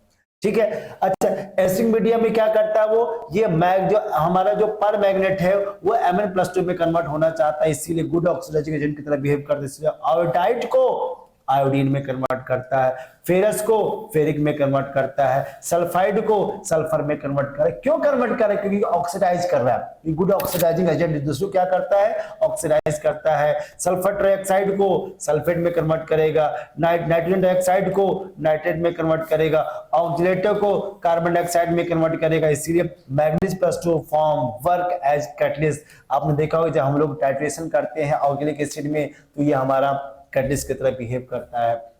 ये भी ध्यान देना, जब न्यूट्रल होगा या एल्कलाइन मीडियम में होगा तो ये जो हमारा जो पर मैग्नेट है वो MnO2 में कन्वर्ट हो जाता है, जिसका चार्ज क्या होता है बच्चों, +4 होता है। उस कंडीशन में आयोडाइड को आयोडेट में कन्वर्ट करता है। ध्यान देना, एसिडिक मीडियम में आयोडाइड को आयोडीन में कन्वर्ट करता है, लेकिन इस आयोडाइड को आयोडेट में कन्वर्ट करता है कब, जब वो न्यूट्रल हो या एल्कलाइन मीडियम हो। और थायोसल्फेट को सल्फेट में कन्वर्ट करेगा, अब मैग्नीज+2 को मैग्नीज+4 में कन्वर्ट करेगा। ये आपको ध्यान देना है, क्योंकि आपके एकेडमिक एग्जामिनेशन में भी और नीट के एग्जामिनेशन में भी इस टाइप से क्वेश्चन पूछे जा सकते हैं। ये ध्यान देना, जो पर मैग्नेट होते हैं titration in the presence of HCl are unsatisfactory because HCl is the oxidized to Cl2, क्योंकि हम सल्फ्यूरिक एसिड के साथ रिएक्शन कराते हैं, HCl के साथ नहीं कराते, क्योंकि HCl को क्लोरीन में कन्वर्ट कर देगा, और क्लोरीन खुद क्या होता है, गुड ऑक्सीडाइजिंग एजेंट की तरह बिहेव करता है। अच्छा, इसका यूज क्या होता है, गुड ऑक्सीडाइजिंग एजेंट मैंने पहले से बता दिया है।